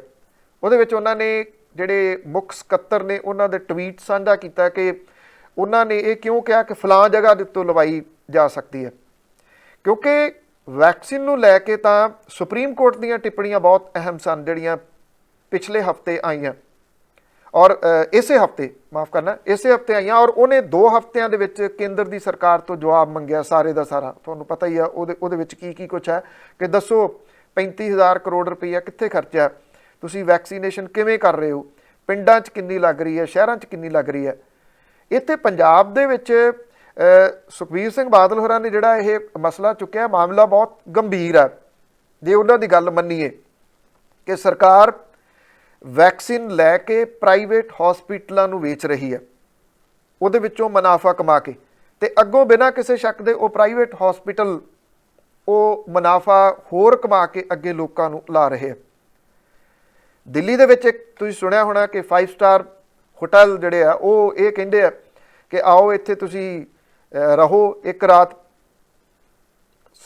ਇੱਥੋਂ ਖਾਣਾ ਵਗੈਰਾ ਖਾਓ ਤੇ ਤੁਹਾਨੂੰ ਵੈਕਸੀਨ ਲਾਇਆ ਜਾਊਗਾ। ਉਹ ਇਨਕਲੂਡ ਕਰ ਰਹੇ ਆ ਇਹ ਸਾਰੀ ਪ੍ਰਾਈਸ, ਮਤਲਬ ਕਿ ਕਿਸੇ ਨਾ ਕਿਸੇ ਤਰੀਕੇ ਨਾਲ ਜਿਹੜੇ ਤਾਂ ਅਮੀਰ ਨੇ ਉਹ 5 ਸਟਾਰ ਹੋਟਲਾਂ ਦੇ ਵਿੱਚ ਜਾ ਕੇ ਰਹਿ ਲੈਣਗੇ, ਉੱਥੋਂ ਲਵਾ ਲੈਣਗੇ। ਜਿਹੜਾ ਆਮ ਬੰਦਾ ਉਹਨੂੰ ਇਹ ਵੈਕਸੀਨ ਕਿਵੇਂ ਲੱਗੂਗੀ, ਇਹ ਵੱਡਾ ਸਵਾਲ ਹੈ। ਜੇ ਪੰਜਾਬ ਦੇ ਵਿੱਚ ਇਸ ਤਰ੍ਹਾਂ ਪ੍ਰਾਈਵੇਟ ਹਸਪੀਟਲਾਂ ਨੂੰ ਇਹ ਦਿੱਤੀ ਜਾ ਰਹੀ ਹੈ ਵੈਕਸੀਨ, ਸੁਖਬੀਰ ਸਿੰਘ ਬਾਦਲ ਹੋਰਾਂ ਨੇ ਜਿਹੜੀ ਗੱਲ ਉਠਾਈ ਹੈ ਬਹੁਤ ਗੰਭੀਰ ਮੁੱਦਾ ਹੈ ਇਹ, ਕਿਉਂਕਿ ਸਭ ਨੂੰ ਪਤਾ ਹੈ ਕਿ ਕਰੋਨਾ ਜਿਹੜਾ ਇਸ ਵੇਲੇ ਪਿੰਡਾਂ ਦੇ ਵਿੱਚ ਬਹੁਤ ਵੱਡੇ ਪੱਧਰ ਦੇ ਉੱਤੇ ਫੈਲਿਆ ਪਿਛਲੇ ਦਿਨਾਂ ਦੇ ਦੌਰਾਨ। ਉੱਥੇ ਵੈਕਸੀਨ ਛੱਡੋ, ਟੈਸਟਿੰਗ ਵੀ ਜਿਹੜੀ ਉਹ ਨਾ ਮਾਤਰ ਹੋ ਰਹੀ ਹੈ। ਜੇ ਟੈਸਟਿੰਗ ਵੀ ਨਹੀਂ ਹੋ ਰਹੀ ਜਾਂ ਜੇ ਵੈਕਸੀਨ ਲੱਗਣੇ ਨੇ ਤਾਂ ਉਹ ਕਿੱਥੋਂ ਆਉਣਗੇ ਜੇ ਤੁਸੀਂ ਪ੍ਰਾਈਵੇਟ ਹਸਪੀਟਲਾਂ ਨੂੰ ਦੇ ਦਿੱਤੇ। पंजाब के मुख मंत्री होरां ने एक ऐलान किया सीगा कुछ दिन पहला, जिहड़ा पिंड 100% वैक्सीन लवाऊगा उन्होंने 10 लाख रुपया ग्रांट देगी पंजाब सरकार। सवाल वड्डा यह है कि वैक्सीन तो जिहड़े वैक्सीनेशन सेंटर बनाए हुए आ उत्थे भी अवेलेबल नहीं गे। रोज़ दी रोज़ ये पता लगता भी अज फिर है नहीं गे, भड़क जोगे वैक्सीन ने 3 दिन बाद आउणगे, 4 दिन बाद आउणगे। जदों तुहाडे कोले इनफ वैक्सीन ही है नहीं गे तो फिर तुसीं लाउणे कित्थों ने? उदों ये सवाल जिहड़ा गंभीर हो जाता भी जिन्ने आ रहे ने वो आम लोगों तक पहुँच रहे ने, जां कि ये जिहड़ी वैक्सीनेशन ड्राइव है ये शहरां चों निकल के शहरां दे नाल नाल पिंडां तक जाऊगी? जे पिंडां दे विच जाऊगी तो किवें जाऊगी? उहदे वास्ते तुहानूं बहुत सारे हैल्थ वर्कर जिहड़े वो चाहीदे होणगे, जिहड़े कि पिंडां दीयां डिस्पैंसरियां दे विचों लगभग गायब ने, ईवन डिस्पैंसरियां ही गायब ने। तो इस करके जिहड़ी इस वेले कांग्रेस है, सरकार है जिहड़ी पंजाब दी, वो बैठी दिल्ली। पंजाब दे हैल्थ मिनिस्टर जिहड़े ने शायद ही तुसीं उन्हां नूं पंजाब दे किसी शहर देखिया होवे, वो सिर्फ मोहाली च दिसदे आ, क्योंकि मोहाली उन्हां दा विधान सभा हलका ते उन्हां दा सारा जोर पिछले समय दे विच इक्को चीज़ दे उत्ते लग्या रहा कि उन्होंने अपने भरा नूं उत्थों दा मेयर बना लिया। हुण वो उत्थे की गेड़े कड्ढी जांदे ने, वो चाहे सड़क का उद्घाटन है चाहे सीवरेज का उद्घाटन है, वो मोहाली तो बाहर नहीं निकले। मुख मंत्री साहब अपने सीसवां वाले महल तो बाहर नहीं निकले। कल बहुत महीनों तो बाद वो हैलीपैड के उत्ते वेखे गए पंजाब के मुख मंत्री, पंजाब तो नहीं वेखे गए वो, और उत्थों चढ़ के सीधे वो दिल्ली जाके उतरे, तो जो दिल्ली तो आउणगे सीधे उत्थे ही आके वो फिर सीसवां वाले महल दे विच जिहड़ा वो चले जाणगे। इस वेले जिहड़ा ग्राउंड पद्धर दे उत्ते जिथे जरूरत है पिंडां दे विच खास तौर ते साडी बहुती पापूलेशन जिहड़ी वो पिंडां दे विच है, जे उत्थे ये वैक्सीन नहीं पहुंचिया तो जिहड़े शहरां दे विच वैक्सीनेशन हो रही है ਇਹਦਾ भी कोई बहुता वड्डा फर्क नहीं पऊगा, क्योंकि सारे ਜਾਂ मैडिकल एक्सपर्ट ਜਿਹੜੇ ਉਹ ਕਹਿੰਦੇ ਨੇ कि जिन्नी देर तक कंप्लीट वैक्सीनेशन नहीं हो जाती उन्नी देर तक सुरक्षित नहीं किया जा सकता। ਇੱਥੇ ਪਿੰਡਾਂ ਦੇ ਵਿੱਚ ਅਜੇ भी वैक्सीन ਲਵਾਉਣ ਦੇ ਵਾਸਤੇ ਜਿਹੋ ਜਿਹੇ ਇੰਤਜ਼ਾਮ ਕਰਨੇ ਚਾਹੀਦੇ ਸੀ ਉਹ नहीं ਕੀਤੇ ਗਏ। ਤੇ ਜੇ ਇਹ ਜਿਹੜੀ ਗੱਲ ਸੁਖਬੀਰ ਸਿੰਘ ਬਾਦਲ ਹੋਰਾਂ ਨੇ ਉਠਾਈ ਹੈ ਉਹ ਸਹੀ ਹੈ ਕਿ ਇਹ ਵੈਕਸੀਨ ਸਰਕਾਰ ਨੇ ਪ੍ਰਾਈਵੇਟ ਹਸਪੀਟਲਾਂ ਨੂੰ ਵੇਚ ਦਿੱਤੇ मुनाफा कमाने के वास्ते, तो वो अगों मुनाफा बना के ला रहे ने, जिसकी कीमत 1000 रुपये तो उपर दसी गई है। जदों कि जिहड़े 45 साल तो उपर उम्र वाले आ उन्होंने फ्री वैक्सीनेशन की गल जिहड़ी वो कीती जा रही है, 18 तो 45 वालियां नूं भी फ्री की गल कीती जा रही है। जे प्राइवेट हॉस्पिटलों नूं ये दिते जा रहा इट मीनस कि उन्होंने लुट्टण का एक होर मौका दिता जा रहा। और पंजाब दे विच बहुत सारे जिहड़े हॉस्पिटल ने उन्हां दीयां कहानियां पिछले समय तो सामने आउंदियां रहीआं ने, किते 12 लाख बिल बन गया, किते 14 लाख बिल बन गया, किते 15 लाख बिल बन गया, तो किते एक प्रवासी मजदूर जिहड़ा सीगा उहदी बेटी दी डैड बॉडी एक जिहड़ा जलंधर दे विच चलदा जिहड़ा हॉस्पिटल है जिहड़ा कि NRIs दे सिर दे उत्ते चलदा, उतों इस करके उहदी मृतक देह नहीं दी जा रही कि उहदे को 1800 रुपया है नहीं सीगा जिहड़ा बचदा बिल सीगा उस हॉस्पिटल का देण लई। उहने 7300 रुपया पहलां दित्ता सी इलाज का, पर उस बच्ची नूं बचाया नहीं जा सकिया। इस किस्म की लुੱਟ जिहड़ी आ वो लोकां दी इन्हां प्राइवेट हॉस्पिटलों दे विच हो रही है, क्योंकि इन्हां दे वास्ते ये जिहड़ी महामारी है वो भी ऑपरचुनिटी लैके आई है कि जिन्ने पैसे कमाए जा सकते हैं वो कमा लो। तां करके मैं वो ढांचे की गल की सीगी कि जिहड़ा सेहत सहूलतां दा ढांचा वो जिस किस्म दे नाल बिल्कुल हिल गया, और गल जिथों शुरुआत की सीगी कि लोकां नूं जिहड़ा ओह सोचना पऊगा हुण कि जे तब्दीली वल नूं बदलाव वल नूं जाना तो ये बदलाव किहो जिहा हो सकता है, कि ये बदलाव सिर्फ MLA बदल देण दे नाल होना ਜਾਂ ਹੇਠੋਂ ਜਿਹੜਾ ਉਹ ਬਦਲਾਓ ਲੈ ਕੇ ਆਉਣਾ ਪਊਗਾ। ਉਹਦੇ ਵਾਸਤੇ ਸਿਹਤ ਸਹੂਲਤਾਂ ਤੇ ਸਿੱਖਿਆ ਸਹੂਲਤਾਂ ਜਿਹੜੀਆਂ ਨੇ ਦੋ ਜਿਹੜੀਆਂ ਮੁੱਢਲੀਆਂ ਲੋੜਾਂ ਨੇ ਇਹਦੇ ਵਾਸਤੇ ਪੰਜਾਬ ਵਾਲਿਆਂ ਨੂੰ ਬਹੁਤ ਗੰਭੀਰਤਾ ਦੇ ਨਾਲ ਸੋਚਣਾ ਪਊਗਾ। ਹੈਲੋ ਗਲੋਬਲ ਪੰਜਾਬ ਵੇਖਣ ਦੇ ਵਾਸਤੇ ਤੁਹਾਡਾ ਬਹੁਤ ਬਹੁਤ ਧੰਨਵਾਦ।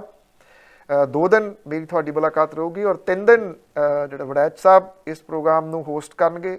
ਕੱਲ੍ਹ ਨੂੰ ਦੁਬਾਰਾ ਤੁਹਾਡੇ ਨਾਲ ਮੁਲਾਕਾਤ ਹੋਊਗੀ। ਧੰਨਵਾਦ, ਬਹੁਤ ਮਿਹਰਬਾਨੀ, ਸਤਿ ਸ਼੍ਰੀ ਅਕਾਲ।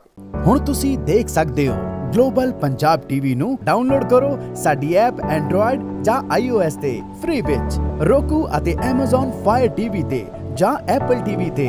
ਨਾਲ ਹੀ ਦੇਖ ਸਕਦੇ ਹੋ ਲਾਈਵ ਸਟ੍ਰੀਮਿੰਗ www.globalpunjabtv.com ਤੇ।